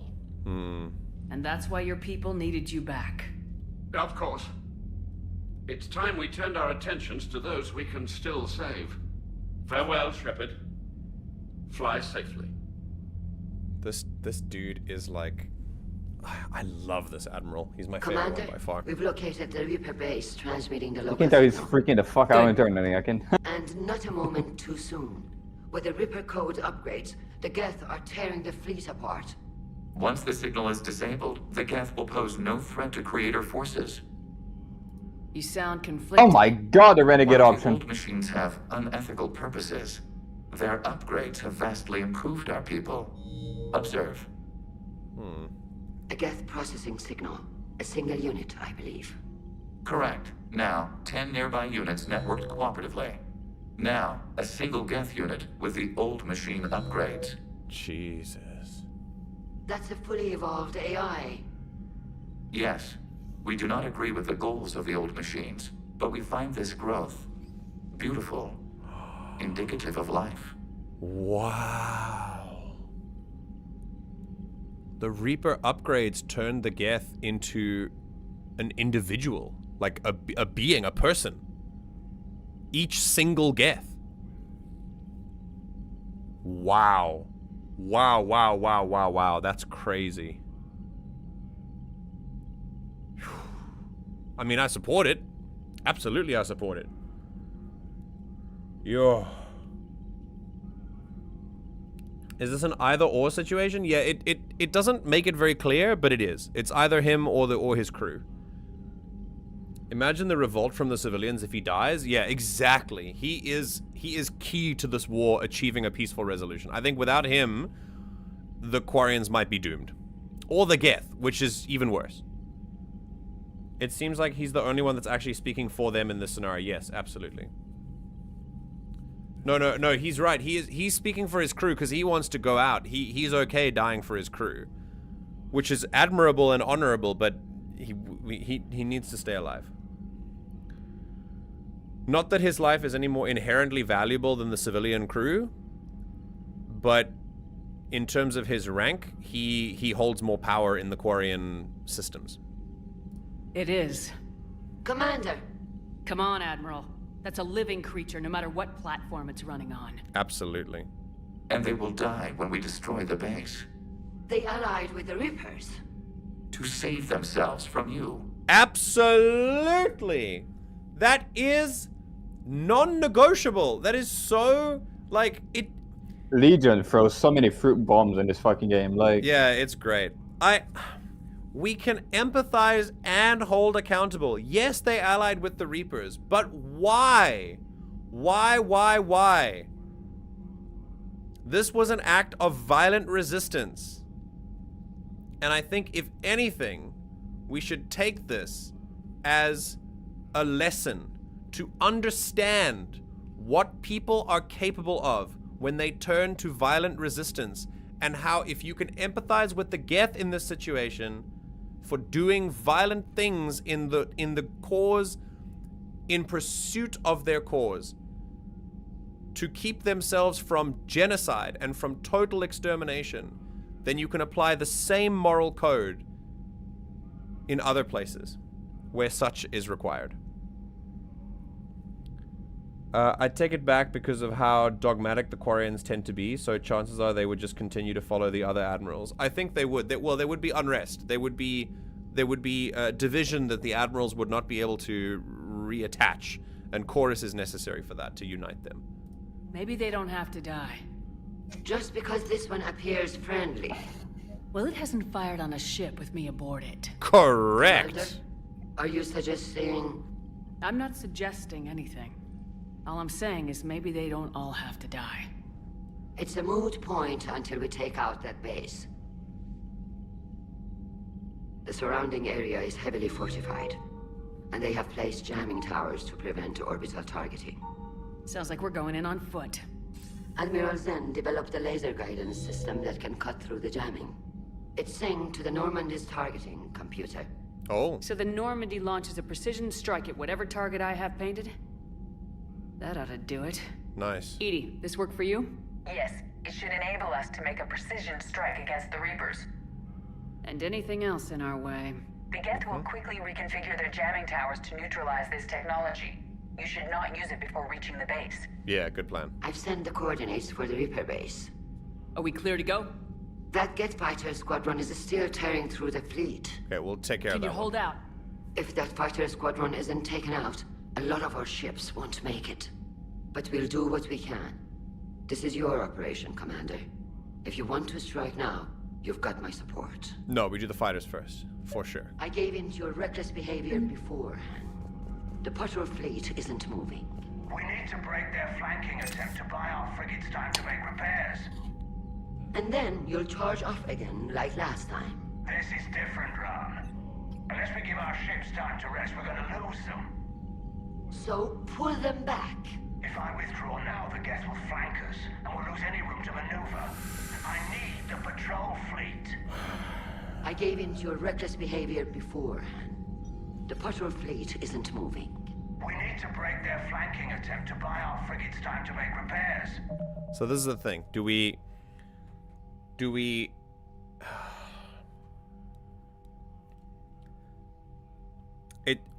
It's not a bad plan. What's the situation here? He is trying to buy the fleet. He needs the patrol fleet to break a Geth flanking maneuver so that the ships can make repairs. But Admiral Raan says as soon as the ships make repairs, you're going to charge in again. And she doesn't want that. So they're not going to move. And, I don't know. The thing is, if this was just the first time we'd seen Admiral Garrus, then I'd be like, sure, let's give him the benefit of the doubt. But he has shown to be foolhardy in this, in this war. He's shown to make stupid military decisions that operate on destruction over salvation. And or protection of lives, especially civilian lives. And so I think this time I'm gonna side with Raan. We're not letting Garrus just walk all over the rest of the fleet.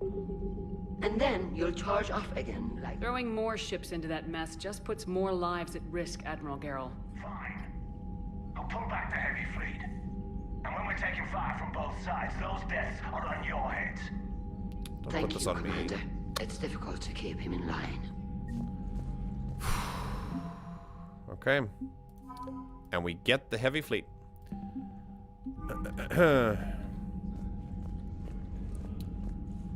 Okay. Let's have a chat. Thank you for your rescue efforts, Commander. I'm glad I could help.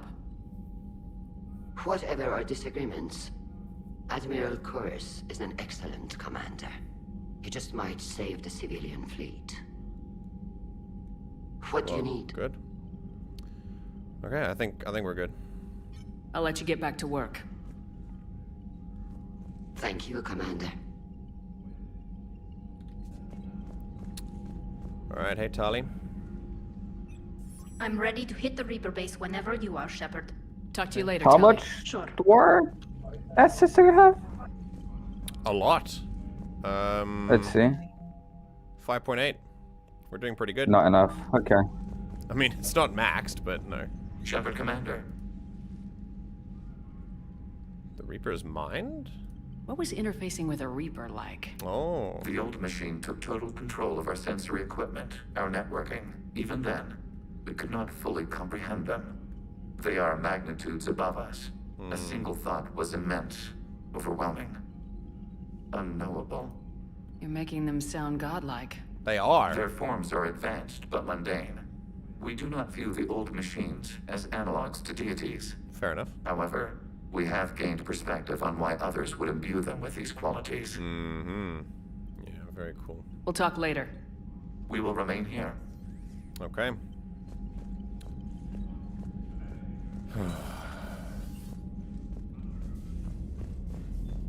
Okay, one more round around the Normandy and then we're leaving.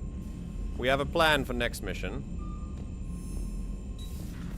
I've prematurely named the Messages, Commander. I've prematurely named the episode "Does this unit have assault?" which I will change. Admiral Koris has the civilian fleet back in position, and just in time. I hope we can help the Quarians. Looking at them, they're like us if we fail.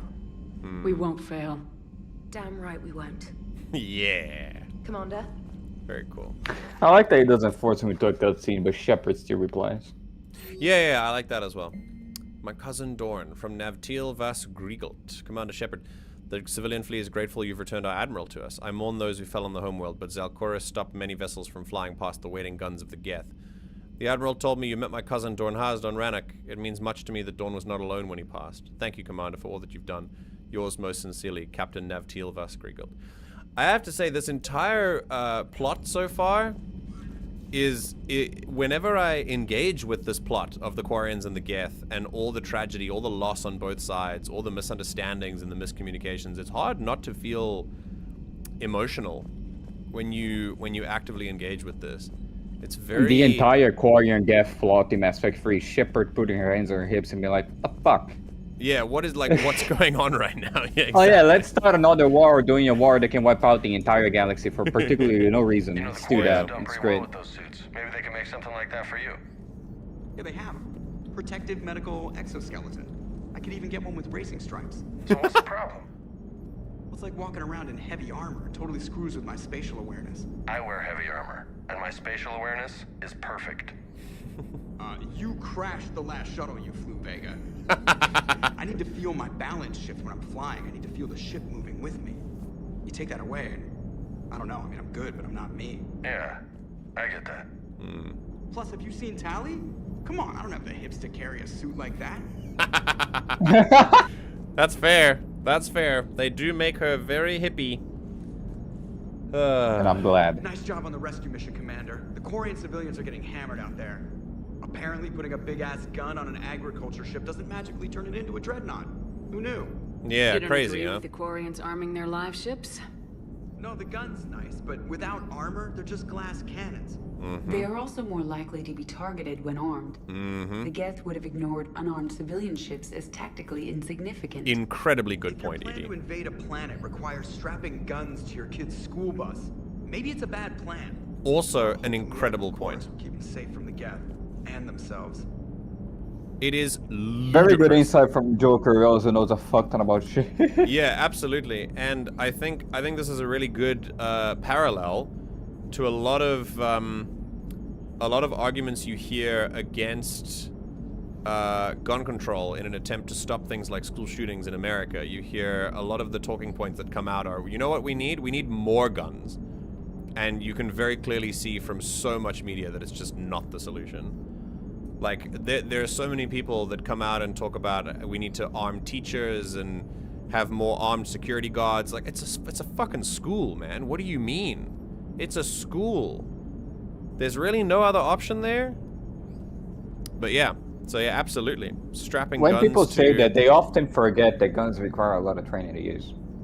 Yes. Yeah. You can't buy a gun and say, I'm going to defend America. You don't know how to use this shit. You're going to go shooting everyone in sight and just kill a lot of civilians by accident. But that is you tapping into a little bit of the gun culture that exists in America. The United States gun culture treats everyone as if it tries to teach everyone that they are an action hero that needs to defend their family from like terrorists who are coming to kill them. That is definitely the mindset that is given through media all the time. I'm speaking more from someone who really likes guns. I love guns, not what they do. I just like guns. I'm a gun nut. Same. But I like guns as well. The guns are not a toy. Like you need you need to know what you're doing with it, and it's arming everyone. It's not the right thing to do. Absolutely, absolutely. And I think that that's a good argument to have more of from people who actually understand guns, because a lot of the counter arguments are for people who don't want more guns in the hands of people. A lot of the counter arguments are, well, you just don't know guns, like you don't know how to use them and stuff. Yeah, no, we do. No, we do our research and we read. It's not like we don't have experience in the subject, and I think that definitely helps with that. It's yeah, it's tough. Yeah, more guns, not the answer. Commander. For sure. What's going on, Edie? I am assisting Engineer Adams with his repair of the drive core shielding. Ah, I should leave you to it then. We can converse if you like, Shepard. It is a routine Uh-oh. What? What happened? Nothing. Unless you have strong feelings about gamma radiation. Not funny, Edie. I almost had you. I will alter my human chronometer appropriately for better timing. That's very funny. Hello, Shepard. I love them. Okay. We're almost done.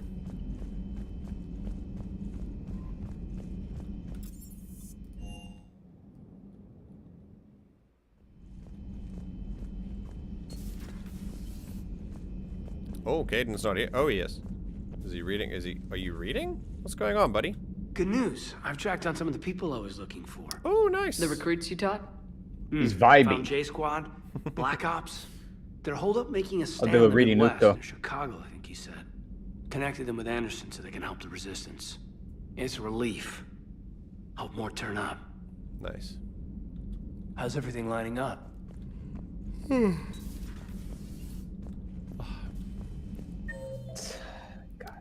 Okay. Fuck you, MJ. I got an Elite Dangerous itch again.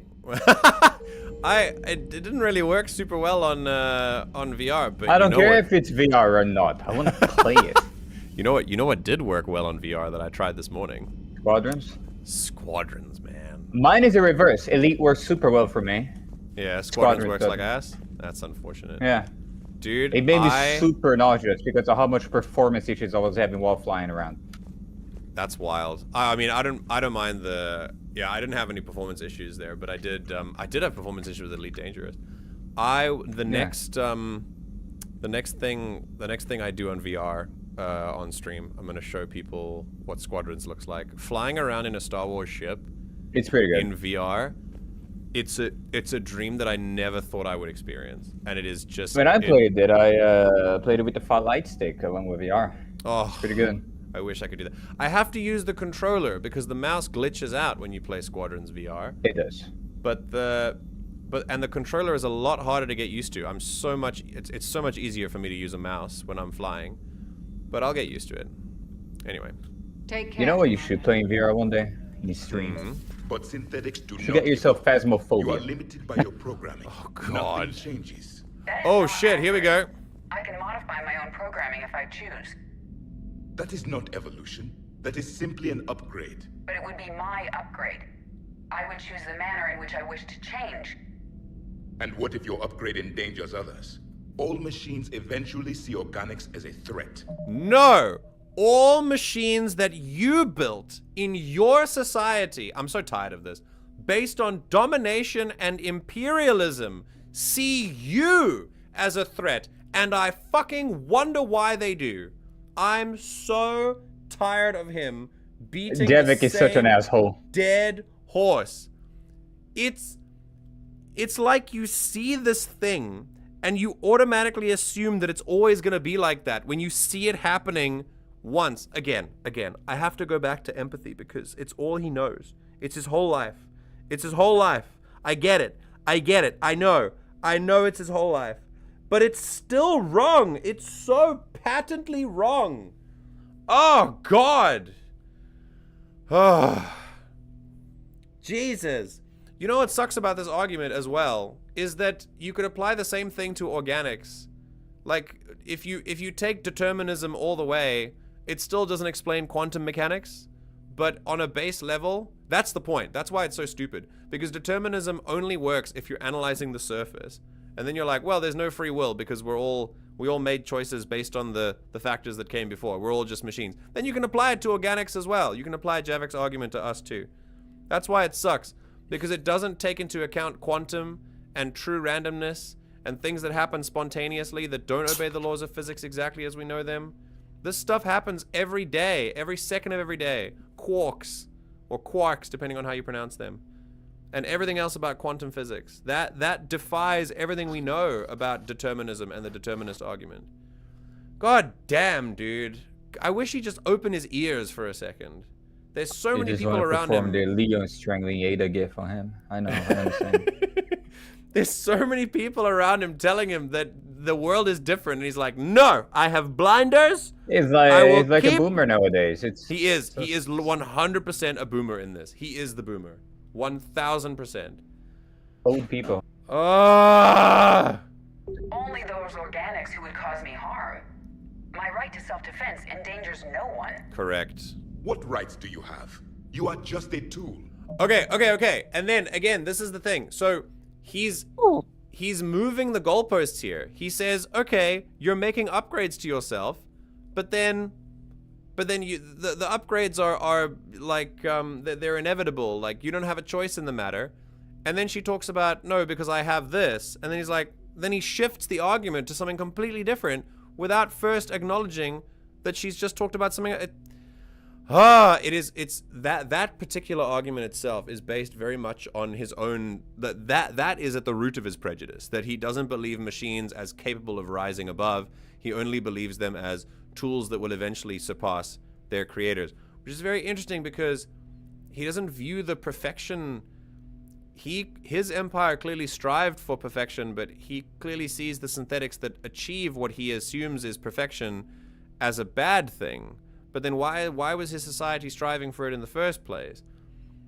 God damn, dude. Oh. And what right did your people have to subjugate the other races of your time? You enslaved them. Based! Oh, it's so fucking... Oh, yes! Yes, Edie gets a kiss on the lips. We dominated them. They were weaker. Our will prevailed as evolution intended.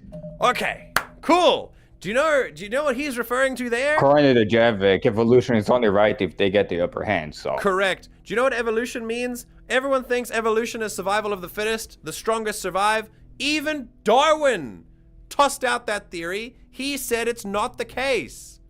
There's this dude. I wonder if you know who he is. His name is Maslow.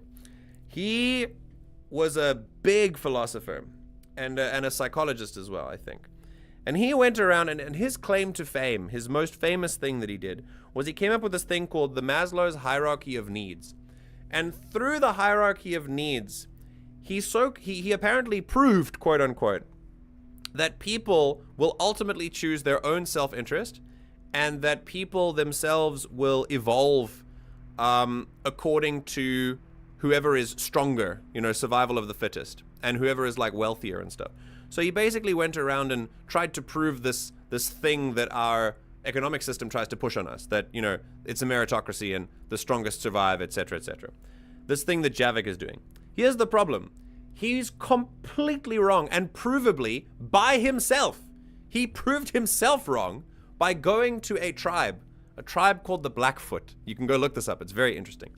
There's a tribe called the Blackfoot. He went to them and he said, hey, I'm just trying to prove this theory that I have, that people are inherently selfish and also that the strong survive and the weak perish. And I'm coming to you to prove this. The Blackfoot tribe was entirely isolated from what Maslow would consider the modern world. He then went to this tribe, and his reports on them all described them as being entirely opposite in their behavior to what his hierarchy of needs depicted, including one of the main things he talked about. He said that for the Blackfoot, and this is a quote, for the Blackfoot, wealth is not defined as the one who has the most, but by the one who has given the most away. Those who have nothing amongst the tribe, because they have given everything away to others who need it, is considered the wealthiest and the most respected in the Blackfoot tribe. That runs completely counter to anything Maslow was talking about, and it runs completely counter to what Javik is doing here. Because Javik is talking about how the strongest survive, and we don't work like that. Modern humans and species who evolve enough evolve to look after each other. They evolve to look after the weak, the sick, the vulnerable, and the marginalized.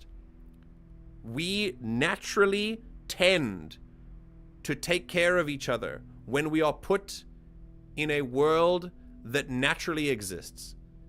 When we are under systems that enforce selfishness and greed and this kind of stepping on each other to get where we want to go, then we will do it out of necessity, because if we don't, we die. But when it comes to nature itself, we act completely opposite. And this is provable. So Javik is showing his archaic perception here by perpetrating this opinion, that even the creators of this idea proved themselves wrong. And synthetic life has attained true consciousness, as was intended. Hardly. True life is more than a code upgrade. It is shaped by the forces around us. So is synthetic life. Machines are immune to those forces. You exist outside of nature. No.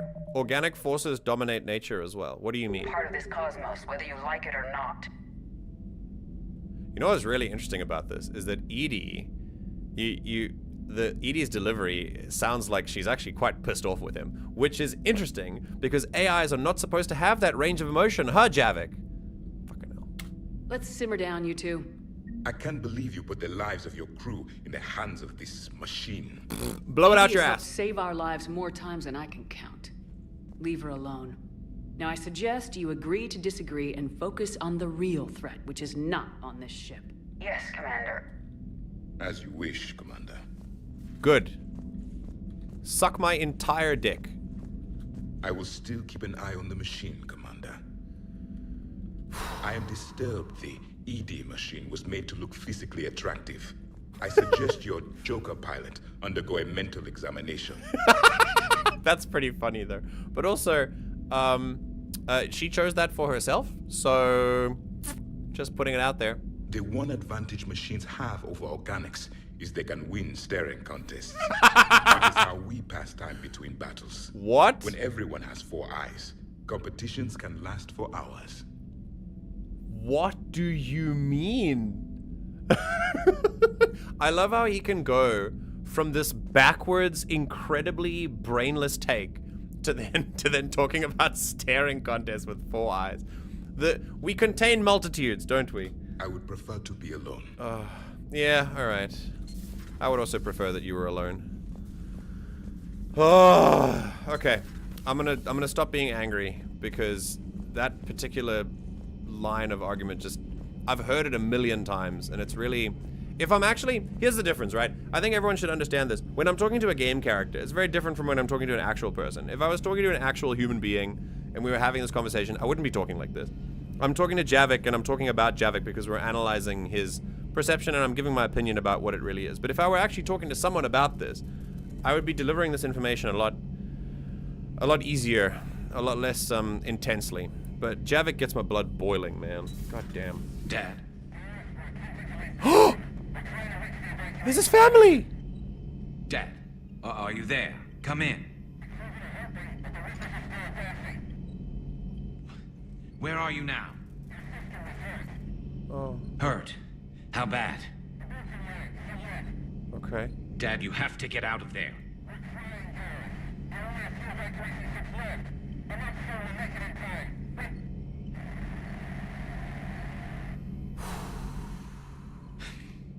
Spirits, if you really do exist, please watch over them. Let me see them again. Man. I'm getting emotional whiplash here from shouting at Javik to coming over here and watching Garrus have a spiritual moment. Ah! It's deep stuff, man. I'm glad we could help those Quarians. Though, I guess not all of them. It's never 100%, is it? Nope. Not right now. That's the toughest part of it, buddy. Yeah, also, that's true, Alpha. Only attractive to a human. Greetings, Commander. Hey, Glyph. Anything extra we got today? Nope. Okay. Anything there? Nope. Perhaps we can talk later. Nope. Nothing from Liara. We haven't seen Liara in a while. It's interesting. She's kind of taken a back seat for the Quarian arc. Okay.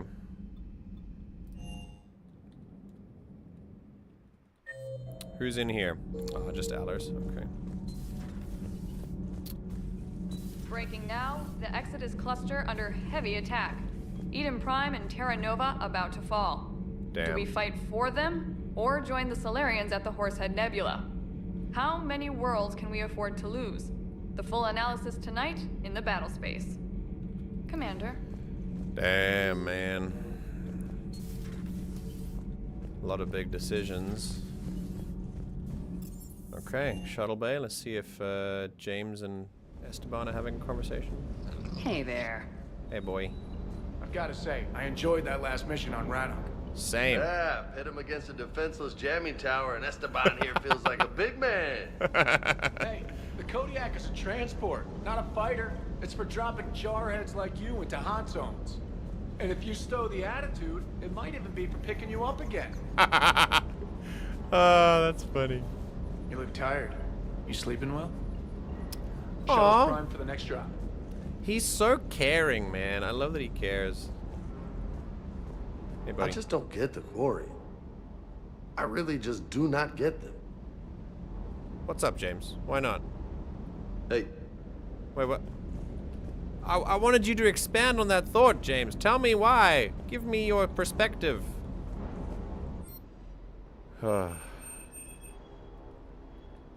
As much as I like the Javelin, I mean, it depends. I think we'll update it because I'm gonna use it a little bit more. Jesus, these upgrades are big. Is there anything else that we should upgrade? I don't think I'm using anything else. Yeah. Okay, that's fine. Great. And I should probably change that if I'm gonna be fighting some other people. Let's go back to the Widow.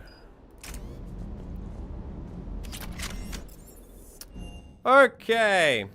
That will give us a lovely ending on our episode 13. Oh, I haven't fed the fish. Never mind. We'll come back to that in a second. Let me go feed the fish.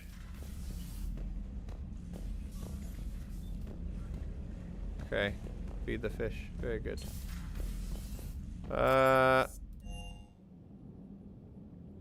Right. Officially, that will see the end of our stream today. Almost in exactly 4 hours. That was pretty good.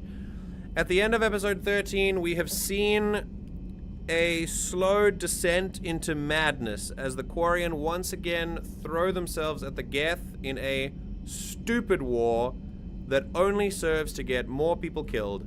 And yet we still empathize with them because this is their home world, and you know, that's fine. But it's their fault they've been banished from it anyway, and they may have quite literally taken away the Geth's ability to make decisions, which led to them more easily siding with Reapers when they offered to help them, so that's also a thing to keep in mind. So yeah, Quarians not really popular right now, but that's fine, because we're gonna do their job for them, and hopefully we're gonna contribute to Admiral Koris's plight to end this war. I'm not gonna be like a white knight and come in and be the human that saves the Quarians. I think I would rather support Quarians to save the Quarians, like we did with the Krogan and Rex and Eve. I think I'll do my part to help Admiral Koris stop this war, and Legion and Tali on the other side as well. We helped Admiral Koris. I'm glad he's alive. We got him out of there in a tight spot. And we've also received quite a few other messages around the galaxy for people who need help before we finish Rannoch. So Rannoch seems to be the next place that we'll go, but it's not going to be. We have the Reaper base, which is priority Rannoch here. Once we destroy the Reaper base, we can free Rannoch. But we still have some Geth fighters to take down as well, which we will do before then, because otherwise we will not have enough fighter support to get to the base, actually. But before we do any of that, we have another bonus mission over here in the form of fuel reactors, which we need to go find. We have some other bonus missions around here that we need to go and get, and we have Miranda to go see back on the Citadel. Now, I'm going to be honest with you. I think these side missions I'm going to do off-screen. Just the fuel rods we'll probably do off-screen, because it does seem like just a regular side mission. And I think there's some exploration here that can be done off-screen as well, just so that we can kind of keep the pacing in a good way. Because if we leave Rannoch too long, it's not going to feel narratively nice. But yeah, my next thing I'm going to try tomorrow and do a little bit of Mass Effect stuff now. At this stage, I'm going to try and do fuel reactors, and then explore the rest of the galaxy, make sure we've got everything. And then when we see each other again on Thursday evening, I will be doing the Citadel.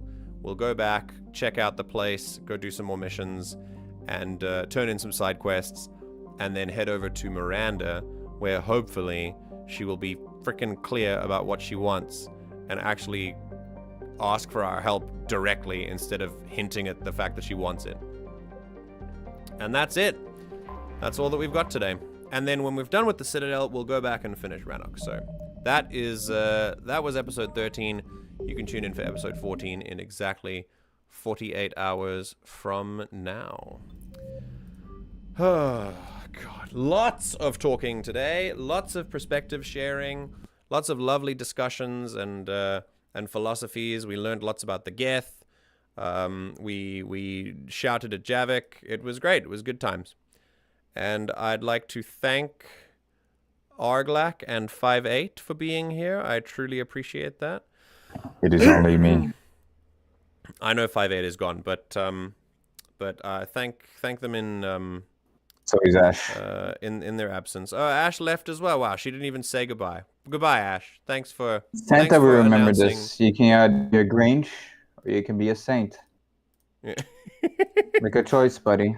Well, thank you. What's it gonna be, huh? Thank you for choosing correctly. Christmas is in 6 months. Or 5 at this point. So that's true. Reminding you now, Ash. Santa is coming. Not be on the naughty list. Oh shit! 5-8 is in the walls! No, run! Alright, thank you, Arglak. Have a wonderful day. If you are around on Thursday, I would love to do some VR with you. If you have... we can do some VR chat stuff, but I'm also planning on doing some squadron stuff as well, so I will see you late at night, I don't think I'm going to be doing it, so... Alright, well, I will... You can catch me for some VR on Thursday morning. We're going to be doing one of the coolest things you can possibly do in VR, in my opinion. And then Thursday evening, we'll do more Mass Effect. Thank you, Arglak. See you later. Goodbye. And for the rest of you, I hope you have a wonderful day, morning, afternoon, or evening. Thanks for joining me for this stream. I really appreciate it. No matter how you've arrived here, whether you're watching the VOD or whether you're watching the live, whether you're active in chat or not, I truly appreciate that we're able to do this together. Thanks for listening to me talk. I really appreciate that. Of course, as you know, all your perspectives are welcome as well. But there's no pressure for you to respond at all. That's totally fine. It's just lovely that I get to explore these perspectives with you and with people around to hear them. So yeah, if at all you'd like to challenge me, then feel free to. If you'd like to learn more, then we can do that as well. You know what? Sure, we can play Phasmophobia in VR on Thursday as well. So if you'd like me to do that, we can do that as well. For now, I'd like to thank you all once again for joining the Everything GM broadcast. Make sure you join the Discord if you haven't done so already. And do your best to drink some water. Give yourself a compliment today. Be kinder to yourself than you're currently being. And I will see you in the next stream when we do it all over again. Take care, everyone.